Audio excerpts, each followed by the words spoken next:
തനിക്ക് സ്തുതി. നമ്മുടെ മേൽ തൻ്റെ കരുണയും മനോഗുണവും രണ്ട് ലോകങ്ങളിലും എന്നേക്കും ഉണ്ടായിരിക്കട്ടെ. ആമേൻ. ഹൈമോനോത്തോയുടെ ശ്രോതാക്കൾക്ക് കർത്താവായ യേശു ക്രിസ്തുവിൻ്റെ നാമത്തിൽ സ്നേഹവന്ദനം അറിയിക്കുന്നു. സുറിയാനി സഭ ഉൾപ്പെടെ ലോകത്തിലെ പുരാതന സഭകൾ എല്ലാം വളരെ നിഷ്ഠയോടും ജാഗ്രതയോടും കൂടെ അനുഷ്ഠിക്കുന്ന ഒന്നാണ് വലിയ നോമ്പ്. നോമ്പുകാല യാമപ്രാർത്ഥന ഗീതങ്ങളിലൂടെയും സംഗീതത്തിലൂടെയുമുള്ള ഒരു യാത്രയാണ് ഇന്ന് ഉദ്ദേശിക്കുന്നത്. പ്രത്യേകിച്ച് ഈ നോമ്പുകാല പ്രാർത്ഥനാ ഗീതങ്ങൾ നമ്മളോട് സംവേദിക്കുന്ന അർത്ഥങ്ങൾ, നോമ്പിൻ്റെ അർത്ഥവത്തായ അനുഷ്ഠാനം എങ്ങനെ എന്ന് ഈ യാമപ്രാർത്ഥനകളിലൂടെ, പ്രത്യേകിച്ച് ഈ ഗീതങ്ങളിലൂടെ ഒക്കെ നമ്മളോട് സംവേദിക്കുന്നു. അതുപോലെ ഈ കാലഘട്ടത്തിൽ അർത്ഥവത്തായിട്ട് നമുക്ക് എങ്ങനെ നോമ്പ് നോക്കുവാനായിട്ട് സാധിക്കും, ഇതിനെക്കുറിച്ചുള്ള ചില ചിന്തകളുമൊക്കെ പങ്കുവയ്ക്കുവാനായിട്ടാണ് ഈ ഒരു ലൈവിലൂടെ ആഗ്രഹിക്കുന്നത്. വെള്ളിയാഴ്ച രാത്രി നമസ്കാര ഗീതങ്ങൾ ആരംഭിക്കുന്നത് എനിയോനോ എന്ന് പറയുന്നതായ പാട്ടോടുകൂടിയാണ്. നമ്മൾ ഇന്ന് ഈ വിഷയം വെള്ളിയാഴ്ചയുടെ രാത്രി നമസ്കാരത്തിലൂടെയാണ് ഇവിടെ പ്രതിപാദിക്കുവാനായിട്ട് ഉദ്ദേശിക്കുന്നത്. വെള്ളിയാഴ്ച രാത്രി നമസ്കാരം എനിയോനോ എന്ന പാട്ടോടുകൂടി ആരംഭിക്കുമ്പോൾ ഈ എനിയോനോ എന്ന് പറയുന്നതായ ആ പദത്തിൻ്റെ അർത്ഥം എന്ന് പറയുന്നത് റെസ്പോൺസോറിയോ, അല്ലെങ്കിൽ വാക്യപ്രതിവാക്യമായി ചൊല്ലുന്ന ഗീതം എന്ന അർത്ഥത്തിലാണ്. ഇതിൽ അപേക്ഷകൾ അടങ്ങിയതായ ആശയങ്ങളുണ്ട്, സങ്കീർത്തന ഭാഗങ്ങളുണ്ട്. ഈ എനിയോനോയുടെ പേര് അൽമോനോ റൊഹമത്ത് എന്നുള്ളതാണ്. സാധാരണയായി സുറിയാനി സംഗീതത്തിലെ പാട്ടുകൾ 8 രാഗത്തിൽ നമുക്ക് പാടുവാനായിട്ട് സാധിക്കും. എന്നാൽ ഈ എനിയോനോകൾ 8 രാഗത്തിൽ പെടാതെ ഏക രാഗം മാത്രമുള്ളതായ പാട്ടാണ്. സുറിയാനി സംഗീതത്തിൽ ഒത്തിരി എനിയോനോകൾ നമുക്ക് കണ്ടെത്തുവാനായിട്ട് സാധിക്കും. നമുക്ക് ഈ ഗീതം മുഴുവനുമായിട്ട് ഒന്ന് ചൊല്ലാം. ഏകസുതൻ ഭൂവിൽ വന്നു നോമ്പാൽ ദുഷ്ടനോടടരാടി നമ്മളെയെല്ലാം തന്നോമ്പാൽ വിജയത്തോടെഴുന്നേൽപ്പിച്ചു. അവകാശമതാവേദനിലെ കാതാവിനെ രക്ഷിച്ചേറ്റി. നോമ്പാൽ കടമെല്ലാം വീടും നോമ്പാൽ കഴുകാം പാപത്തെ. നോമ്പാൽ നീങ്ങും മാലിന്യം നോമ്പാൽ നിർമ്മലമാകുമകം. ആത്മീയ ചിറകുണ്ടാകും നോമ്പിൽ പ്രീതൻ വാഴ്മൂടയോ. നോമ്പാൽ ജ്ഞാനിക്കായി സജ്ജം ക്ലേശങ്ങൾ സൗഭാഗ്യങ്ങൾ. നോമ്പേൽക്കുമ്പോഴുള്ളത്തിൽ ചതിവുള്ളവനെയോ കഷ്ടം. നോമ്പേൽക്കുമ്പോൾ ശുദ്ധിയേഴും സ്നേഹവുമുള്ളോനാദിധന്യൻ. ഉള്ളിൽ ദോഷം തീണ്ടാതെ നോമ്പേറ്റിടുന്നോൻ ധന്യൻ. ദ്വേഷം ഭക്ഷ്യത്തോടൊപ്പം വിട്ടോത്തെ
ആയിട്ട് അതിങ്ങനെ പോകും. ഇതിന്റെ അർത്ഥതലങ്ങളിലേക്ക് നമുക്കൊന്ന് കണ്ടുപിടിക്കുവാനായിട്ട് സാധിക്കും. ഇതിന്റെ ഒന്നാമത്തെ സ്റ്റാൻസ് നമ്മൾ പരിശോധിക്കുമ്പോൾ നമ്മുടെ കർത്താവ് നോമ്പ് അനുഷ്ഠിച്ചു, ആദാമിനെ രക്ഷിച്ചു എന്നുള്ളതായ ഒരു ആശയമാണ് നമുക്കവിടെ കാണാനായിട്ട് സാധിക്കുന്നത്. നമുക്കറിയാം, ഏദൻ തോട്ടത്തിൽ അവിടെ ദൈവവും മനുഷ്യനുമായിട്ടുള്ള നല്ലൊരു അഭേദ്യമായ ബന്ധമുണ്ടായിരുന്നു. മനുഷ്യർ തമ്മിലുള്ളതായ ഒരു ബന്ധമുണ്ടായിരുന്നു. മനുഷ്യരും പ്രകൃതിയുമായിട്ടുള്ള ഒരു ബന്ധമുണ്ടായിരുന്നു.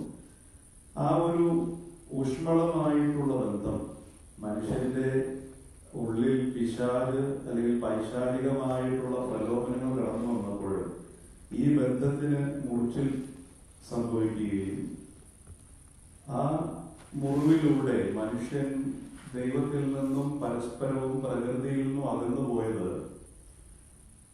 കർത്താവ് ഈ ഭൂമിയിൽ മനുഷ്യനായി വന്ന് നോമ്പെടുത്ത് തന്റെ പരസ്യ ശുശ്രൂഷയിലൂടെ, തന്റെ കഷ്ടാനുഭവത്തിലൂടെ, മരണത്തിലൂടെ ആ ഒരു പഴയ അവസ്ഥയിലേക്ക് ആദാമിനെ രക്ഷിച്ച് തിരികെ കൊണ്ടുവരുന്നതായിട്ടാണ് നമുക്ക് അവിടെ ഒന്നാമത്തെ സ്റ്റാൻസിൽ നമുക്ക് മനസ്സിലാക്കാനായിട്ട് സാധിക്കും.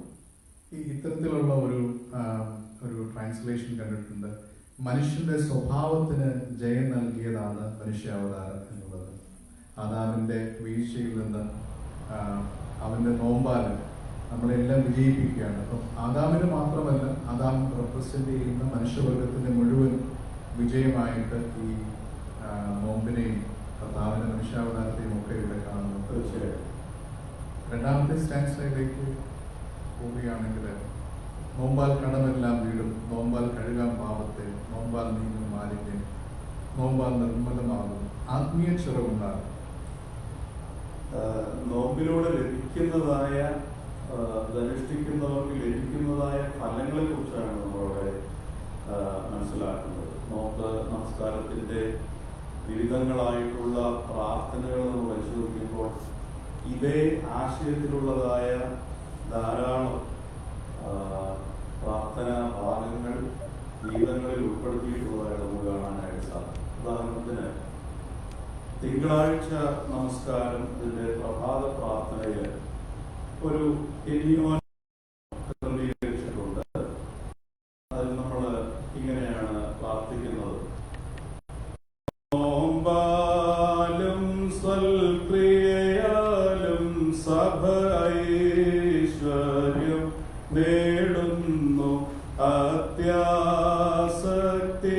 വർജിക്കും, നിസ്വാർത്ഥതയെ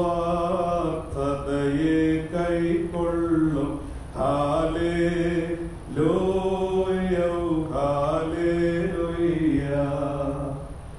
കണക്കിലുള്ള ആശയങ്ങൾ ഉൾക്കൊള്ളുന്നതായ ധാരാളം പ്രാർത്ഥനകളുണ്ട്. തിങ്കളാഴ്ച തന്നെ രാത്രി നമസ്കാരത്തില് നമ്മൾ ഇങ്ങനെ ചൊല്ലുന്നുണ്ട്: ദൈവം സൽക്കർമ്മങ്ങൾ നല്ലൊരു നോമ്പതിലും സംതൃപ്തിപ്പെടുമെന്നേവം വേദം ഘോഷിപ്പൂ. ഏലിയായും നിബിദാനിയേലും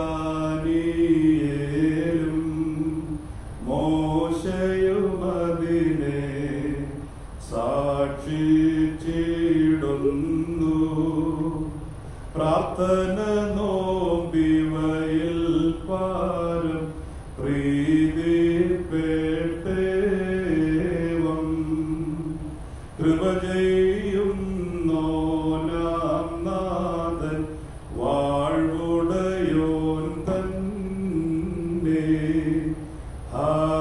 ഹല്ലേലൂയ. കനിവാൽ കൃപ ചെയ്യുക. അപ്പോ നോമ്പിലൂടെ നമുക്ക് ലഭിക്കുന്നതായ ഫലങ്ങൾ വളരെ വലുതാണ് എന്ന് നമുക്ക് ഈ പ്രാർത്ഥനകളെല്ലാം പരിശോധിക്കുമ്പോൾ മനസ്സിലാക്കുവാനായിട്ട് സാധിക്കും. ഒറ്റ വാക്കിൽ ഇതിൻ്റെ ആശയം ഇതിൻ്റെ പറയുകയാണെങ്കിൽ, ആത്മാവ് ശോഭിച്ച് ആത്മീയ ചിറകുകൾ മുളയ്ക്കുന്നു എന്ന ഒറ്റ വാക്കിൽ ആ ഒരു പാരഗ്രാഫിന് മുഴുവനായിട്ട് നമുക്ക് കാണുവാനായിട്ട് സാധിക്കും. നോമ്പിലൂടെ മനുഷ്യർക്ക് ആത്മീയ ചിറകുകളാണ്, പറന്നു വീഴുവാനായിട്ടുള്ള ആത്മീയ ചിറകുകൾ ലഭിക്കുന്നു എന്ന് അത് ഇതിനകത്ത് കാണും.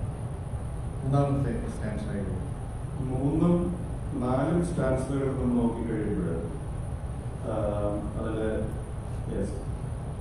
അതിൽ നമുക്ക് കാണാനായിട്ട് സാധിക്കുന്നത്, നോമ്പ് അനുഷ്ഠിക്കുന്നതായ വ്യക്തി ആ വ്യക്തിയുടെ ഭക്ഷണപാനീയങ്ങളിലുള്ള ക്രമീകരണങ്ങളെക്കാൾ വലുതായിട്ട് തൻ്റെ വികാരങ്ങളെ പ്രത്യേകമായി നിയന്ത്രിച്ച് കൊണ്ടുള്ളതായ നോമ്പാണ് വളരെ അനുഗ്രഹീതമായിട്ടുള്ളത് എന്നുള്ള ഒരു ഓർമ്മപ്പെടുത്തലാണ് ഇവിടെ നമുക്ക് കാണാനായിട്ട് സാധിക്കുന്നത്.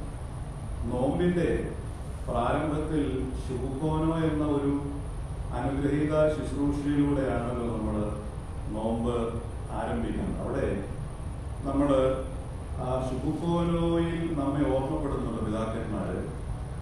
കൽപ്പന കാപ്പാനന്യോന്യം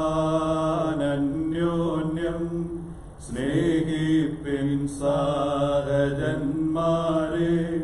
ചിലരുപവാസം കാക്കുമ്പോൾ ഹൃദയം സ്പർദ്ധ വൈരമയം, വീഞ്ഞു വെടിഞ്ഞോരിൽ ചിലരോ പ്രിയന രഹസ്യം നിഹനിപ്പൂ. നോമ്പൊക്കെ എടുക്കുമ്പോൾ നമ്മൾ ഉപവാസമൊക്കെ അനുഷ്ഠിക്കുന്നുണ്ട്. പക്ഷെ അതിൽ പ്രധാനമായിട്ടുള്ളത് നമ്മുടെ ഹൃദയത്തിൽ, നമ്മുടെ വികാരങ്ങളിലുള്ളതായ ആ ഒരു നിയന്ത്രണമാണ് വളരെ മുഖ്യമായിട്ടുള്ളത് എന്നുള്ളൊരു ഓർമ്മപ്പെടുത്തലാണ്. നോമ്പും ഉപവാസവും പലപ്പോഴും ഒരേ അർത്ഥങ്ങൾ ഉപയോഗിക്കുന്നതായിട്ട് കണ്ടിട്ടുണ്ട്. സുറിയാനിയിലെ സൗമോ എന്നൊക്കെ പറയുന്ന ഒരു വാക്ക് മാത്രമാണുള്ളത്. ലെൻറ്റ്, ഫാസ്റ്റിംഗ് ഇംഗ്ലീഷിൽ വരുമ്പോൾ അത് രണ്ട് കോൺസെപ്റ്റുകളായിട്ട് തന്നെയാണ് നിൽക്കുന്നത്. നോമ്പിലെ ഒരു പ്രധാന ഘടകമാണ്, നോമ്പനുഷ്ഠാനത്തിന്റെ ഒരു പ്രധാന ഘടകമാണ് ഉപവാസം എന്ന് പറയുന്നതായിരിക്കാം, അല്ലെങ്കിൽ വർജനം, ആബ്സ്റ്റിനൻസ് എന്ന് പറയുന്നതായിരിക്കാം കുറെ കൂടെ ശരിയായിട്ടുള്ള ഒരു സംഗതി. ഉപവാസം മാത്രമല്ല നോമ്പ് എന്ന് നമ്മൾ ഓർമ്മിപ്പിക്കുകയുള്ളൂ. പ്രത്യേകിച്ച് ഇതില്ലാത്ത പറഞ്ഞ പോലെ ഈ മനോഭാവങ്ങളെ കുറിച്ചുള്ള ചില കാര്യങ്ങൾ പറയുന്നുണ്ട്. അപ്പം 2 കൂട്ടരെ കുറിച്ച് ഇതിനകത്ത് പറയുന്നുണ്ട്. ഒന്ന്, ഒരു കൂട്ടർക്ക് ഭാഗ്യമെന്നും മറ്റു കൂട്ടർക്ക് കഷ്ടമെന്നും പറയുന്നുണ്ട്. നോമ്പ് സ്നേഹത്തോടെ എടുക്കുന്നവരാണ് ഭാഗ്യം, അവനാണ് ധന്യൻ എന്ന് ഈ ഭാഗങ്ങളിലൊക്കെ പറയുന്നുണ്ട്. എന്നാൽ നോമ്പെടുക്കുന്നുണ്ട്, ഉപവാസം അനുഷ്ഠിക്കുന്നുണ്ട്, ഉപവാസം അനുഷ്ഠിച്ചിട്ടും അവന്റെ ഹൃദയത്തില് അവന്റെ വികാരങ്ങളിലുള്ള വക്രത കൊണ്ടോ വഞ്ചനയോ കൊണ്ടോ അവന് കഷ്ടമെന്നാണ് ഈ പാട്ടുകളിലൂടെ പറയുന്നത്. അപ്പം ഉപവാസം എടുക്കുന്ന ആളുകൾക്കും ഉള്ള ഒരു ഓർമ്മപ്പെടുത്തലാണ് ഈ ഗീതങ്ങൾ എന്ന് നിസ്സംശയം പറയുവാനായിട്ട് സാധിക്കും. നമ്മൾ ഭാഗ്യവാനാണ്, ധന്യനായിട്ട് നോമ്പെടുക്കുക.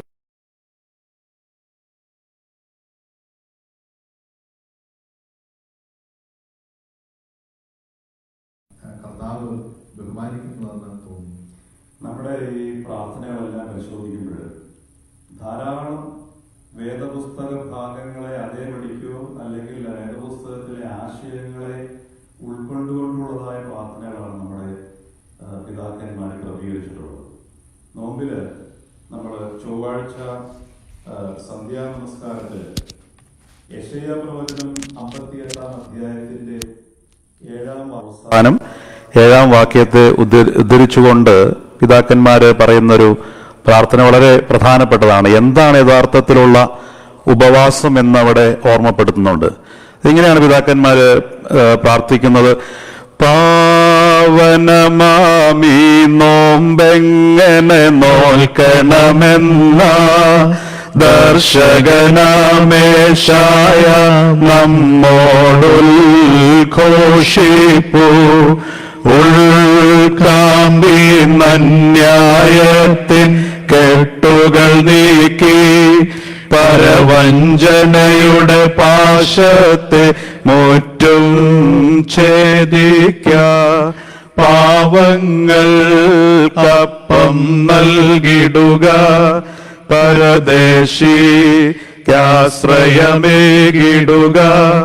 നാഥൻ നിൻ വിളി കേട്ടിടും, നിന്മേൽ കൃപ ചെയ്യും. എത്ര മനോഹരമായിട്ടുള്ളൊരു കോൺസെപ്റ്റാണ് നമുക്ക് ഉപവാസത്തെക്കുറിച്ച്, നോമ്പിനെക്കുറിച്ച് പിതാക്കന്മാർ വേദപുസ്തക ഭാഗങ്ങൾ ഉദ്ധരിച്ചുകൊണ്ട് നൽകുന്നത് എന്നുള്ളത് വളരെ പ്രധാനമായൊരു കാര്യമാണ് നോമ്പിൻ്റെ നമസ്കാരത്തിൽ കടന്നു പോകുമ്പോൾ. തീർച്ചയായിട്ടും. അതുപോലെ തന്നെ നമ്മൾ വെള്ളിയാഴ്ച സന്ധ്യയിൽ ഇന്നത്തെ നമസ്കാരത്തിൽ നമ്മൾ ചൊല്ലിയതായൊരു പ്രാർത്ഥനയാണ്, ഭക്ഷ്യത്തിൽ മാത്രം നോമ്പുള്ളോൻ നേരായി നോമ്പേൽ പോനല്ല, നിഷ്ഫലമായിടുമേ ഭക്ഷണ നോമ്പതിനെ ദ്വേഷിപ്പു ദൈവം. ഹാലേലൂയ ഹാലേലൂയ അന്യായം വിടുവേ. തീർച്ചയായിട്ടും ഭക്ഷണം വെടിയുന്നതോടുകൂടെ തിന്മകൾ വെടിഞ്ഞില്ലെങ്കിൽ ആ ഉപവാസം വ്യർത്ഥമാണ് എന്ന് ഈ പാട്ടുകളൊക്കെ നമ്മളെ ഓർമ്മിപ്പിക്കുന്നുണ്ട്. ഇതിൻ്റെ ഏറ്റവും അവസാനത്തെ സ്റ്റാൻസിലേക്ക് വരുമ്പോൾ നമുക്കറിയാം നമ്മുടെ അത് ഒരു പ്രാർത്ഥനയോടുകൂടിയാണ് അവസാനിപ്പിക്കുന്നത്. ഈറേ വന്നിതിനെ സ്തോത്രം, മാനവ പൂജിതനെ സ്തോത്രം എന്ന് തുടങ്ങിയ പ്രാർത്ഥനയോടുകൂടി നമ്മുടെ പ്രാർത്ഥനകൾ പരിശോധിച്ചു കഴിഞ്ഞാൽ, അത് ഇപ്പോൾ പ്രമിയോൻ സദറയാണെങ്കിലും മറ്റു പ്രാർത്ഥനകളാണെങ്കിലും പരിശോധിച്ചു കഴിഞ്ഞാൽ, പ്രധാന ദിവസത്തെ നമ്മുടെ ലിറ്റർജികളൊക്കെ പരിശോധിച്ചു കഴിയുമ്പോൾ കാണാൻ സാധിക്കും ഒത്തിരി വേദപുസ്തകപരമായിട്ടുള്ള കാര്യങ്ങളും എല്ലാം പറഞ്ഞു വന്നിട്ട് ചില ടീച്ചിങ്സ് ഒക്കെ നമ്മളെ പഠിപ്പിച്ചതിന് ശേഷം അവസാനത്തെ ഭാഗത്ത് പ്രാർത്ഥന ഉൾപ്പെടുത്തിയിരിക്കുക. അപ്പോൾ അവിടെ ഒരു ടീച്ചിങ് ഉണ്ട്, ബിബ്ലിക്കലായിട്ടുള്ള കാര്യങ്ങളും മോറലായിട്ടുള്ള കാര്യങ്ങളും എത്തിക്കലായിട്ടുള്ള കാര്യങ്ങളൊക്കെ നമുക്കവിടെ പിതാക്കന്മാർ വളരെ മനോഹരമായിട്ട് അതിനെ എത്തിച്ചു തരുന്നുള്ളത് ഈ പ്രാർത്ഥനകളുടെയൊക്കെ ഒരു വളരെ പ്രധാനമായൊരു കാര്യമായിട്ട് കാണാൻ സാധിക്കുന്നത്. തീർച്ചയായും ഇതൊക്കെയാണെങ്കിൽ അവസാനിക്കുന്നത് മിക്ക പാട്ടുകളും ഇത്തരത്തിലുള്ള എനിയോനകളൊക്കെ അവസാനിക്കുന്നത് ഒരു തൃത്വസ്തുതിപ്പിൽ തന്നെയാണ്. ആ തൃത്വസ്തുതിപ്പ് തന്നെയാണ് ഇവിടെ കാണുന്നത്. ഇറേ വന്നിതനെ സ്തോത്രം, ഇറേ ദൂതർക്കതിനാഥ കൈക്കൊള്ളണമേ, നിന്നെ കോപിപ്പിച്ചവരാം ഞങ്ങളിൽ കരുണ തോന്നണമേ എന്നൊക്കെ മനോഹരമാണ് ഈ ഗാനങ്ങളൊക്കെ. അടുത്ത പാട്ടിലേക്ക് നമുക്ക് പോകാം. അടുത്ത പാട്ടിൻ്റെ പേരാണ് എക്ബോ എന്ന് പറയും. സുറിയാനി സംഗീതത്തിൽ വരുന്ന ഒരു വിഭാഗം പാട്ടാണ് എക്ബോ എന്ന് പറയുന്നത്. എക്ബോ എന്ന് പറഞ്ഞിട്ടുണ്ടെങ്കിൽ ചരണം എന്നാണ് അതിൻ്റെ അർത്ഥം. രാത്രി നമസ്കാരങ്ങളിലെ കോലോകൾക്ക് മുമ്പായി ഒരു എക്ബോ ക്രമീകരിച്ചിരിക്കുന്നതായിട്ട് നമുക്ക് കാണാനായിട്ട് സാധിക്കും. നമുക്കറിയാം കുക്കിലിയോൻ എന്ന് പറയുന്നതായ ഒരു പാട്ട് സമൂഹമുണ്ട്. കുക്കിലിയോൻ എന്ന് പറഞ്ഞാൽ ആ ഒരു സമൂഹം ഉൾപ്പെടുന്നതാണ് നമ്മൾ ആരാധനയിലൊക്കെ ഉപയോഗിക്കുന്നത്. അതിൽ കുക്കിലിയോനുണ്ട്, അതിൽ എക്ബോയുണ്ട്, കോലോയുണ്ട്, അതങ്ങനെ അവസാനിക്കുന്നു, ബൗസമുണ്ട്. അപ്പോൾ ആ ഒരു ക്രമത്തിൽ നോക്കുമ്പോൾ എക്ബോയുടെ ഒരു ധർമ്മം എന്ന് പറയുന്നത് പാടാൻ പോകുന്നതായ കോലോയെ ഇൻട്രൊഡ്യൂസ് ചെയ്യുക എന്നുള്ളതാണ്. എന്താണ് കോലോ പറയാൻ പോകുന്നത് എന്നുള്ളത് എക്ബോ ഇൻട്രൊഡ്യൂസ് ചെയ്യാണ്. സുറിയാനി സംഗീതത്തിൽ നമ്മൾ നോക്കിക്കഴിഞ്ഞാൽ ഒത്തിരി എക്ബോകളെ നമുക്ക് കാണാനായിട്ട് സാധിക്കും. അത് ആബോക് സബുവോ, ഹോനാവ് യർഹോ, പർദൈസോ, കുംപൗലോസ്, ഇങ്ങനെയൊക്കെ ഉള്ളതായ പേരുകളിൽ ഇത് നമുക്ക് കാണാനായിട്ട് സാധിക്കും. ഇന്ന് കുംപൗലോസ് എന്ന് പറയുന്നതായ എക്ബോയാണ് പിതാക്കന്മാർ ക്രമീകരിച്ചിട്ടുള്ളത്. അതുപോലെ മറ്റൊരു കാര്യം എന്ന് പറഞ്ഞാൽ നമ്മുടെ രാത്രി നമസ്കാരങ്ങളിൽ പ്രത്യേകിച്ച് ഇത് നമ്മളിവിടെ നമസ്കരിക്കാൻ പോകുന്ന ഈ പാട്ടിൻ്റെ നോക്കിക്കഴിയുമ്പോൾ അത് ഇന്ന് രാത്രി 6-ാം രാഗത്തിലാണ് ഈ പാട്ടുകൾ ഉരുവിടുവാൻ തക്കവണ്ണം പിതാക്കന്മാർ ക്രമീകരിച്ചിട്ടുള്ളത്. അതിൻ്റെ ഒരു എക്കാറ ക്രമം എന്ന് പറയും, രാഗക്രമീകരണമുണ്ട്. നോമ്പിൻ്റെ ആരംഭ ദിവസം ആയിട്ടുള്ള കൊത്തിനെ ഞായറാഴ്ച 1-ാം നിറമാണ് ക്രമീകരിച്ചിട്ടുള്ളത്. 1-ാം നിറം ഞായറാഴ്ചയാണെങ്കിൽ തിങ്കളാഴ്ച 5-ാമത്തെ രാഗം കടന്നു വരും, 3-ാമത്തെ രാഗം വരും. അങ്ങനെ വന്ന് ഈ കഴിഞ്ഞ ഞായറാഴ്ചയായിട്ടുള്ള ഗർഭോ ഞായർ എന്ന് പറയുന്നത് 2-ാം രാഗമായിരുന്നു. 2-ാം രാഗം ഞായറാഴ്ച വരുമ്പോൾ തിങ്കളാഴ്ച 6-ാമത്തെ രാഗത്തിലാണ്. അങ്ങനെ ക്രമം നോക്കിക്കഴിയുമ്പോൾ വെള്ളിയാഴ്ച അത് 6-ാമത്തെ രാഗത്തിലേക്ക് കടന്നു വരും. അപ്പം നമുക്ക് ഈ കുംപൗലോസിൻ്റെ 6-ാമത്തെ രാഗത്തിൽ നമുക്ക് അതിനെ ചൊല്ലാം. ഞാൻ തേറിടായിൽ നിലവേളി കൂട്ടിടും മാമലയും മേടും പള്ളവുമെന്നെ ചൊല്ലി കുന്നുകളൻ പേർക്കായി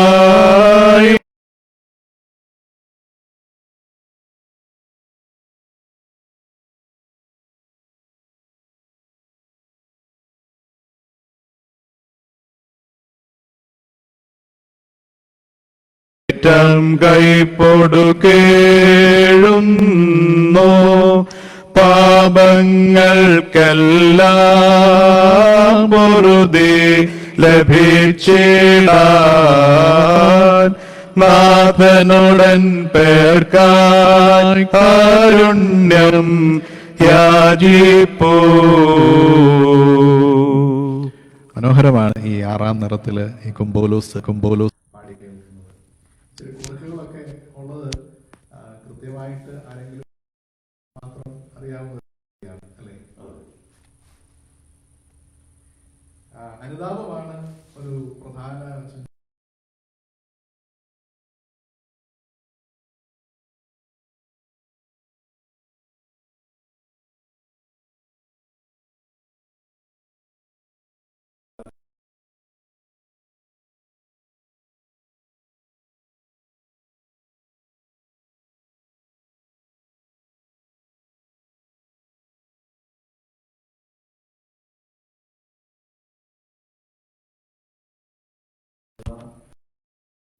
വിശാലമായ ഒരു അർത്ഥം നമുക്കതിൽ കണ്ടെത്താനായിട്ട് സാധിക്കും. നമുക്ക് വേണ്ടി വിലപിക്കും എന്ന് പറയുന്ന വളരെ അർത്ഥവത്തായിട്ടുള്ള ഒരു കാര്യം. മനുഷ്യരും പ്രകൃതിയുമായിട്ട് എത്രമാത്രം അഭേദ്യമായി ബന്ധപ്പെട്ടിരിക്കുന്നു എന്നുള്ളതാണ്. അപ്പോൾ ആധുനിക കാലത്തിൽ നമ്മൾ മനുഷ്യൻ ഒത്തിരി പ്രകൃതിയിൽ നിന്നൊക്കെ അകന്നു പോയിട്ടുണ്ടെങ്കിൽ ഈ ഒരു കാലഘട്ടത്തിൽ അത് തിരിച്ചു കൊണ്ടുവരുവാൻ വേണ്ടിയുള്ള ഒരു ശ്രമമാണ് ലോകത്തിൽ പലയിടങ്ങളിലും നമുക്ക് കണ്ടെത്താനായിട്ട് സാധിക്കുന്നത്. ശരിക്കും പറഞ്ഞാൽ വളരെയധികം ഒരു ട്യൂൺ ചെയ്യപ്പെട്ടിട്ടുള്ള ഒരു റിലേഷനാണ്. ഏതെങ്കിലും തോട്ടത്തിൽ നാം നോക്കിക്കഴിഞ്ഞാൽ നമ്മൾ ആദ്യം കണ്ടതുപോലെ മനുഷ്യൻ ദൈവവുമായിട്ടും മനുഷ്യനുമായിട്ടും പ്രകൃതിയുമായിട്ടുണ്ടാകുന്ന ഒരു അഭേദ്യ ബന്ധമാണ്. ആ ബന്ധം പാപത്തിലൂടെ നഷ്ടപ്പെട്ടു കഴിഞ്ഞപ്പോൾ ദൈവം പറയാണ് അതിലൂടെ അവന് നഷ്ടപ്പെടുന്നത് പ്രകൃതിയോടുള്ള ബന്ധമാണ്. അവന് മുള്ളും പർക്കാരെയും അവന്റെ ജീവിതാനുഭവത്തിലേക്ക് കടന്നു വരുന്ന പ്രകൃതി അവന് പ്രതികൂലമായി തീരുന്ന ഒരു അനുഭവം പറയാണ്. നമുക്ക് ഇസ്രായേലിന്റെ യാത്രകൾ പരിശോധിച്ചു കഴിഞ്ഞിട്ടുണ്ടെങ്കിൽ ചെങ്കടലിന്റെ ഒക്കെ മുമ്പിൽ വരുമ്പോൾ ദൈവത്തിന്റെ മക്കൾക്ക് പ്രകൃതി അനുകൂലമായി നിന്ന് കൊടുക്കുന്ന രംഗങ്ങൾ കാണാനായിട്ട് സാധിക്കും. അവരുടെ യാത്രയിൽ പകൽ മേഘസ്തംഭമായിട്ടും രാത്രി അഗ്നിതൂണായിട്ടും ഒക്കെ മനുഷ്യന്റെ മുമ്പിൽ പ്രകൃതി വാതിൽ തുറക്കുക എത്രയോ മനോഹരമായിട്ടുള്ള തീർച്ചയായിട്ടുമാണ്. ഈ നമ്മൾക്ക് വേണ്ടി പ്രാർത്ഥിക്കുന്ന ഒരു സംഗതിയാണ് പ്രകൃതി എന്നുള്ളതാണ് ഈ അതിനകത്ത് കാണുവാനായിട്ട്. അപ്പൊ ഈ പ്രകൃതിയോടുള്ള മനുഷ്യന്റെ ക്രൂരതകളൊക്കെ ഇന്ന് ആധുനിക കാലഘട്ടത്തിൽ നോക്കുമ്പോൾ വളരെ വളരെ വളരെ ക്രൂരമായിട്ടാണ്, വളരെ അൺകൺസേൺഡ് ആയിട്ടാണ് മനുഷ്യൻ പ്രകൃതിയോട് പെരുമാറുന്നത്. എല്ലാത്തിൻ്റെയും ഉടയവനാണ് ഞാൻ എന്ന നിലയിലാണ് മനുഷ്യന്റെ എല്ലാ പ്രവർത്തനങ്ങളും. പ്രകൃതിയുടെയും ഈ തോട്ടത്തിന്റെ കാവൽക്കാരനാണ്, ഈ ഭൂമിയുടെ കാവൽക്കാരനാണ് നീ എന്ന് നമ്മൾ ഓർമ്മിപ്പിക്കുകയാണ്. കാരണം ഈ പ്രകൃതി പോലും നിനക്ക് വേണ്ടി പ്രാർത്ഥിക്കുന്നതാണ്. നമുക്ക് വേണ്ടി പ്രാർത്ഥിക്കുന്ന ഒരു വ്യക്തിയെ നമുക്ക് എങ്ങനെയാണ് ദ്രോഹിക്കുവാനായിട്ട് സാധിക്കുന്നത്? ഒരുപക്ഷെ നോമ്പിലുള്ള നമ്മൾ തിരിച്ചു പിടിക്കേണ്ട സംഗതികളിൽ ഒന്നാണ് പ്രകൃതിയോടുള്ള കരുതലും എന്ന് ഈ പാട്ട് നമ്മളെ ഓർമ്മിപ്പിക്കുന്നുണ്ട്. പലപ്പോഴും ഓർത്തഡോക്സ് തിയോളജിയിൽ ഈ പ്രകൃതിയെക്കുറിച്ചുള്ള ചിന്തകളൊക്കെ കുറവാണ് എന്നൊക്കെ ചില ക്രിറ്റിസിസങ്ങളൊക്കെ പലപ്പോഴും ഉണ്ട്. എന്നാൽ ഈ ക്രിസ്തുമസിൻ്റെ പാട്ടുകളിലൊക്കെ വളരെ എർത്തിയായിട്ടുള്ള പാട്ടുകളുണ്ട്.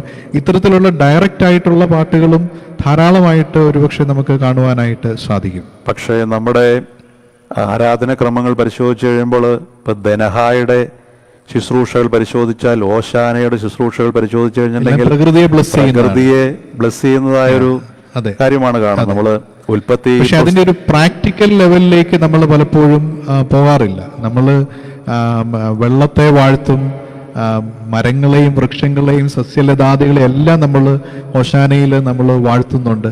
പക്ഷേ ഓർത്തഡോക്സ് തിയോളജിയുടെ ഒരു പ്രാക്സിസ് ലെവലിലേക്ക് വരുമ്പോൾ പലപ്പോഴും നമ്മൾ ഒരു പ്രകൃതിയോടുള്ള ഒരു കരുതലിൽ നമ്മൾ മുമ്പിലല്ലാത്ത ആളുകളായിട്ട് പലപ്പോഴും തോന്നാറുണ്ട്.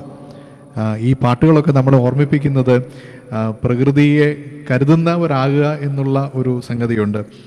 പ്രകൃതിയുടെ സ്നേഹിതരെല്ലാവരും കൂട്ടി പ്രകൃതി മനുഷ്യന് വേണ്ടി പ്രാർത്ഥിക്കുന്നു എന്നുള്ള മനോഹരമായ ചിത്രമാണ് ഈ പാട്ട് നമ്മൾക്ക് തരുന്നത്. തീർച്ചയായിട്ടും ദൈവം ഏദൻ തോട്ടത്തിൽ മനുഷ്യനെ ഏൽപ്പിക്കുന്നത് ഈ ഒരു സ്റ്റീവേർഷിപ്പാണ്. 2-ാം അധ്യായം 15-ാം വാക്യത്തിൽ തോട്ടം സൂക്ഷിപ്പാനും അതിൽ വേല ചെയ്യുവാനും തോട്ടം അതിനെ കാക്കുവാൻ വേണ്ടിയിട്ടാണ് ദൈവം അവനെ അവിടെ ചുമതലയാക്കുന്നത്. അതിൻ്റെ സ്റ്റീവേർഷിപ്പാണ് അവന് കൊടുക്കുന്നത്. അപ്പം നമ്മളതിനെ ഓണർഷിപ്പാക്കി എല്ലാത്തിൻ്റെയും അധിപതി ഞാൻ എന്തും എനിക്കിഷ്ടമുള്ള തരത്തിൽ ഞാൻ ലോഡ് ഓവർ ചെയ്യും എന്നുള്ള ഒരു തരത്തിലേക്ക് നമ്മളതിനെ കാര്യങ്ങളെ മാറ്റിയിട്ടുണ്ട്.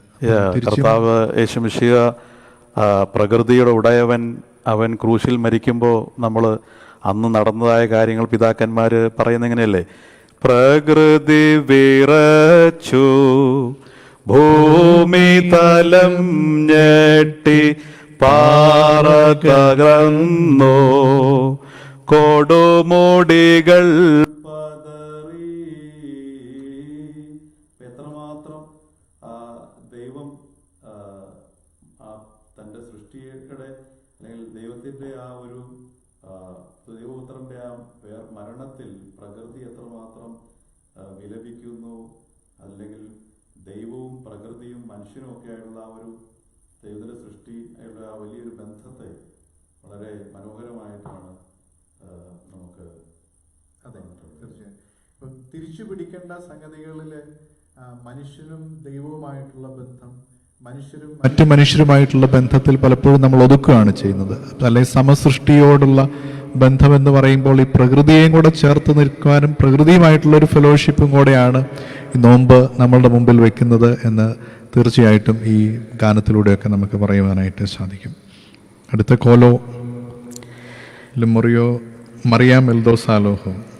ഈ കോലോയെ കുറിച്ച് പറയുമ്പോൾ കോലോ എന്ന് പറയുന്ന വാക്കിൻ്റെ അർത്ഥം ശബ്ദം എന്നാണ്. സുറിയാനി സംഗീതത്തിൽ കോലോ എന്നത് പ്രത്യേക രീതിയിൽ ചിട്ടപ്പെടുത്തിയതായ സംഗീതം എന്ന അർത്ഥത്തിലാണ്. ഇങ്ങനെ നോക്കിക്കഴിഞ്ഞാൽ ഒത്തിരിയേറെ കോലോകളെ നമ്മുടെ സുറിയാനി ആരാധന സംഗീതത്തിൽ നമുക്ക് കാണാൻ സാധിക്കും. അതിലൊന്നാണ് മറിയം യൽദാസാലോഹോ എന്ന് പറയുന്നതായ കോലോ. അത് 6-ാം രാഗത്തിൽ നമുക്ക് ആലപിക്കാം. ഉയരിൻ ചിഹ്നം വച്ചു നമ്മിൽ രാജസുതനേശു, അത് നമ്മിൽ കണ്ടാൽ ദുഷ്ടൻ മാറിപ്പോയിടും. നൽകി തന്മേരക്തങ്ങൾ പാപമോക്കിടാൻ തൻ കൃപയെ കീർത്തിച്ചിടാം. തൻ കൃപ ധന്യം താൻ പാർക്കുമോ. ശുഭഹോല ബോല ബ്രോവൽ റോഹോ കദീശോ. എൻ കർത്താവേ കോപത്താൽ ശാസിക്കരുതേ, ശിക്ഷിക്കയുമരുതേന്നേവം കീർത്തിച്ചാൻ ദാവീദ് തൻ കൈയാൽ നിർമ്മീതരൂപം പാഴായി പോവാൻ കൈവെടിയാതെ കനിവെന്നും ദൈവം കാണിക്കും.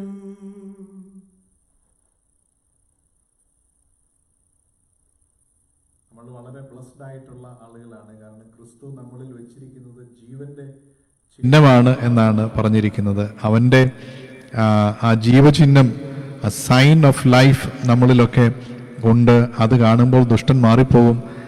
എല്ലാ പ്രതികൂലതകളെയും അതിജീവിക്കുവാനായിട്ട് അവൻ തൻ്റെ ശരീരവും രക്തവും നമുക്ക് നൽകി അവൻ്റെ കൃപയെ നമുക്ക് കീർത്തിക്കാമെന്ന ആദ്യത്തെ ഭാഗത്ത് മനോഹരമായിട്ട് പറയുന്നുണ്ട്. രണ്ടാമത്തെ ഭാഗത്തേക്ക് വരുമ്പോഴേക്കും ദാവീദിൻ്റെ ഒരു പ്രാർത്ഥനയെ ഉദ്ധരിച്ചുകൊണ്ട് അവൻ പ്രാർത്ഥിച്ചതുപോലെ നമ്മുടെയും നമുക്കും നമ്മെ ശിക്ഷാവേദിയിൽ നിന്ന് രക്ഷിക്കുവാൻ തക്കവണ്ണമുള്ളതായ ഒരു വലിയ ഒരു പ്രാർത്ഥന ചൊല്ലിക്കൊണ്ടാണ് ഈ ഭാഗം ഇവിടെ സമാപിക്കുന്നത് നമുക്ക് കാണാനായിട്ട് സാധിക്കും.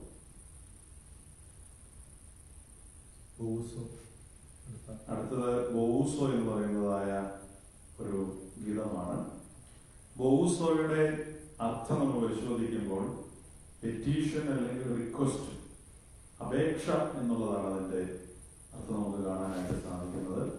നമുക്ക് സുറിയാനി സംഗീതത്തില് ഇതുപോലെ ഒത്തിരി ബോവുസോകളെ കാണാനായിട്ട് സാധിക്കും. 3 എണ്ണമാണ് സുറിയാനി സംഗീതത്തിൽ നമുക്ക് കാണുന്നത്.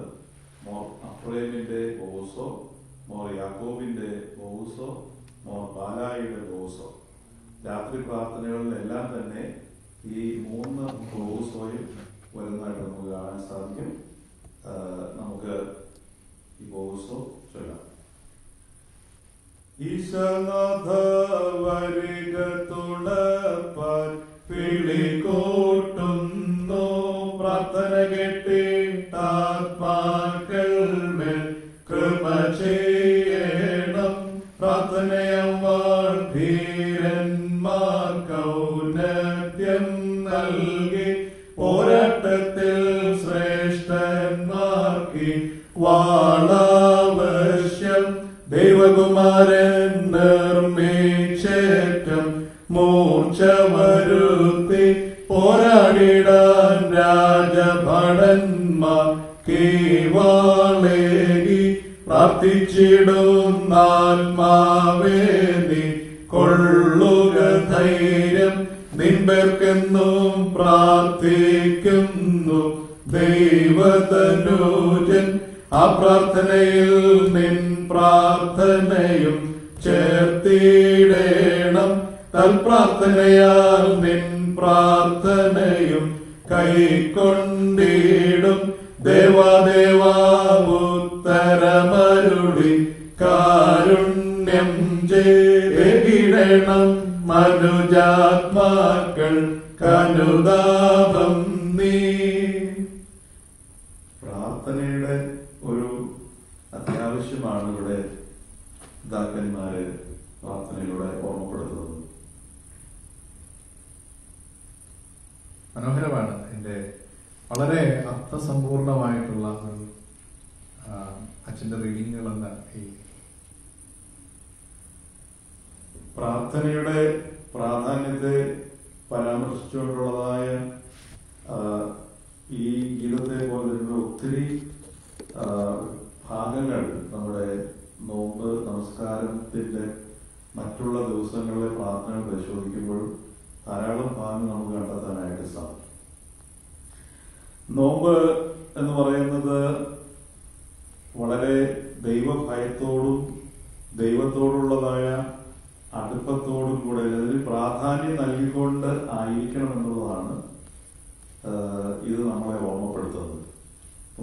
ബുധനാഴ്ച സന്ധ്യാ നമസ്കാരത്തിൽ നമ്മൾ പരിശോധിക്കുമ്പോൾ പ്രാർത്ഥനയുടെ പ്രാധാന്യത്തെക്കുറിച്ച് പിതാക്കന്മാർ വളരെ വ്യക്തമായിട്ട് പറയുന്നുണ്ട്. ഒരു സഭാ കവി ലോകം മുഴുവൻ ചുറ്റി നടന്ന തന്റെ അന്വേഷണത്തിന്റെ ഭാഗമായി ലോകത്തിലേക്ക് ഏറ്റവും പ്രധാനമായിട്ടുള്ള എന്താണ്, വളരെ വിലയുള്ളത് എന്താണെന്നുള്ള അന്വേഷണത്തിന്റെ ഭാഗമായി അദ്ദേഹം ഇങ്ങനെ ലോകം മുഴുവൻ അന്വേഷിച്ച് നടന്നിട്ട് അദ്ദേഹത്തിന്റെ ഒരു ഫൈൻഡിങ്സ് കവിതയായിട്ട് അദ്ദേഹം എഴുതി വച്ചിരിക്കുന്ന ആ കവിത പിതാക്കന്മാർ ഈ പ്രാർത്ഥനയിൽ ഉൾപ്പെടുത്തിയിരിക്കുകയാണ്.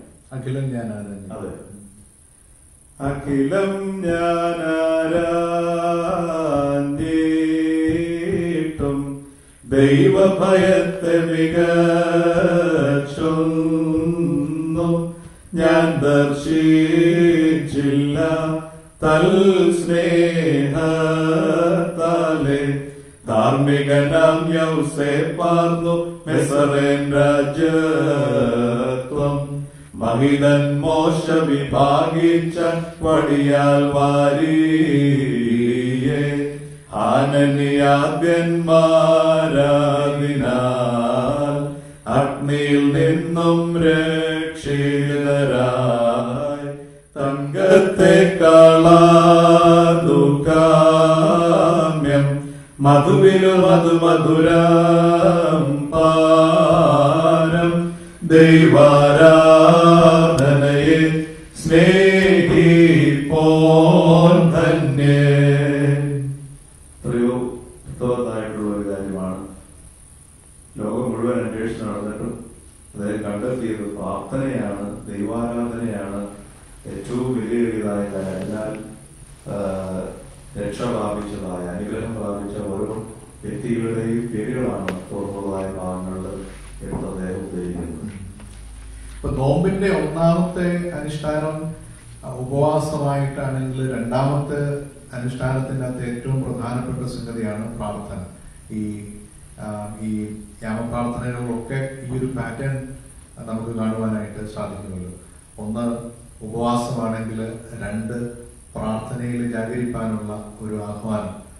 പ്രാർത്ഥിക്കുന്ന ആത്മാക്കളെ ആയിട്ട് നമ്മളെയൊക്കെ വിളിച്ചു വരുത്തുന്ന, അത് ധീരന്മാർക്ക് ഔന്നത്യം നൽകുന്ന ശ്രേഷ്ഠന്മാർക്ക് ഈ വാൾ ആവശ്യമാണ്, അത് ദൈവകുമാരൻ നമുക്ക് നൽകിയതാണ്. ഇത്തരത്തിലുള്ള ആശയങ്ങളാണ് പറയുന്നത്. എന്നാൽ അതിനേക്കാളൊക്കെ ഉപരിയായിട്ടുള്ള ഒരു വലിയ തിയോളജിക്കൽ അണ്ടർസ്റ്റാൻഡിങ്, ഓർത്തഡോക്സ് തിയോളജിയുടെ ഒരു വലിയ ക്രക്സ് ആയിട്ടുള്ള ഒരു സംഗതി ഇവിടെ പ്രതിപാദിക്കുന്നുണ്ട്.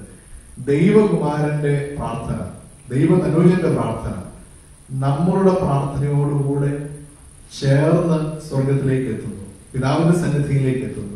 പലപ്പോഴും നമ്മൾ ഈ ഇന്നത്തെ കാലഘട്ടത്തിൽ ജീവിക്കുമ്പോൾ പലരും യേശു ക്രിസ്തുവിനോട് മാത്രം പ്രാർത്ഥിക്കുന്ന ആളുകളാണ്. അതിനേക്കാൾ അല്ലെങ്കിൽ in the name of Jesus I പ്രേ എന്നൊക്കെ പറയുന്ന ആളുകളാണ് പലപ്പോഴും ഉള്ളത്. എന്നാൽ ദൈവം, കർത്താവായ യേശു ക്രിസ്തു നമുക്ക് വേണ്ടി സദാ പ്രാർത്ഥിച്ചുകൊണ്ടിരിക്കുന്നു എന്നാണ് ഈ പ്രാർത്ഥനയിൽ പറയുന്നത്. നിൻപേർക്കെന്നും പ്രാർത്ഥിക്കുന്നു ദൈവതനുജൻ. അതിനോടൊപ്പം തന്നെ ആ ഒരു കമ്മ്യൂണിയൻ, പ്രയറിന്റെ ഒരു കമ്മ്യൂണിയനെ കുറിച്ച് ഇവിടെ പറയുന്നത് വളരെ മനോഹരമാണ്. നമ്മളുടെ പ്രാർത്ഥന കർത്താവായ യേശു ക്രിസ്തുവിന്റെ പ്രാർത്ഥനയോടുകൂടെ ചേർന്ന് സ്വർഗത്തിലേക്ക്, അല്ലെങ്കിൽ അത് മുകളിലേക്ക് ഉത്തരം വരുന്ന തരത്തിലേക്ക് അത് മാറുന്നു. ദൈവത്തിന്റെ കർത്താവായ യേശു ക്രിസ്തുവിന്റെ പ്രാർത്ഥന ശക്തിയുള്ള പ്രാർത്ഥനയാണ്. നമ്മളുടെ ബലഹീനമായ പ്രാർത്ഥനകൾ അവന്റെ പ്രാർത്ഥനയോടുകൂടെ ചേർന്ന് ശക്തി പ്രാപിച്ച് ഉത്തരം ലഭിക്കുന്നു എന്ന് മനോഹരമായിട്ട് ഇവിടെ പറയുന്നുണ്ട്. അപ്പൊ അതൊരു ഓർത്തഡോക്സ് തിയോളജിയുടെ തന്നെ വലിയൊരു ക്രക്സ് ആണ് ഈ പ്രാർത്ഥനയിലൂടെ നമ്മളെ ഓർമ്മിപ്പിക്കുന്നത്. പ്രാർത്ഥനയുടെയും ഉപവാസത്തിന്റെയും നമ്മൾ ചിന്തിക്കുന്നത് ദൈവവും മനുഷ്യനുമായിട്ടുള്ളതായ ബന്ധത്തെ ശക്തിപ്പെടുത്തുന്നത് പ്രാർത്ഥനയും, മനുഷ്യനോട് തന്നെയുള്ളതായ ബന്ധത്തിൽ നിന്നുകൊണ്ട് ഉപവാസത്തിലൂടെ അവന്റെ സെൽഫ് കൺട്രോൾ വരുത്താനുള്ളതായൊരു വലിയൊരു കാര്യം കൂടെ നോമ്പിന്റെ പ്രാർത്ഥനകൾ നമ്മളെ ഉദ്ബോധിപ്പിക്കുന്നതായി നമുക്ക് കാണാൻ സാധിക്കും. തീർച്ചയായിട്ടും അത് വലിയൊരു ആശയമാണ്. ഉപവാസം മനുഷ്യനോടുള്ള സെൽഫ് ആയിട്ടുള്ള ഒരു റെക്കൺസിലിയേഷൻ, പ്രാർത്ഥന മനുഷ്യനും ദൈവവുമായിട്ടുള്ള റെക്കൺസിലിയേഷൻ. ഇപ്പൊ മൂന്നാമതൊരു ആശയം കൂടെ നമുക്ക് ആവശ്യമാണ്. അതിലേക്ക് നമ്മൾ ഈ അടുത്ത ഗീതങ്ങളിലൂടെയൊക്കെ നമ്മൾ നമുക്ക് കണ്ടെത്തുവാനായിട്ട് സാധിക്കും. രണ്ടാമത്തെ കർമ്മയിലേക്ക് നമുക്ക് പ്രവേശിക്കാം. സെയിം പാറ്റേൺ തന്നെയാണ് കൊടുത്തിട്ടുള്ളത്. എക്ബോ, അതുപോലെ കോലോ, ബോസോ എന്ന രീതിയിലാണ് നമുക്ക് ആ പ്രാർത്ഥനയിൽ കിടക്കാം. എൻ പശ്ചാത്താപമെന്നെ കൊല്ലുന്നു, എൻ തലയാ കവിയുന്നൻ പാപങ്ങൾ, എൻ സഹജന്മാരെ എന്തിഹ ചെയ്യേണ്ടു, കാത്തമരുന്നെന്നെ എൻ പാപം വിധികേ.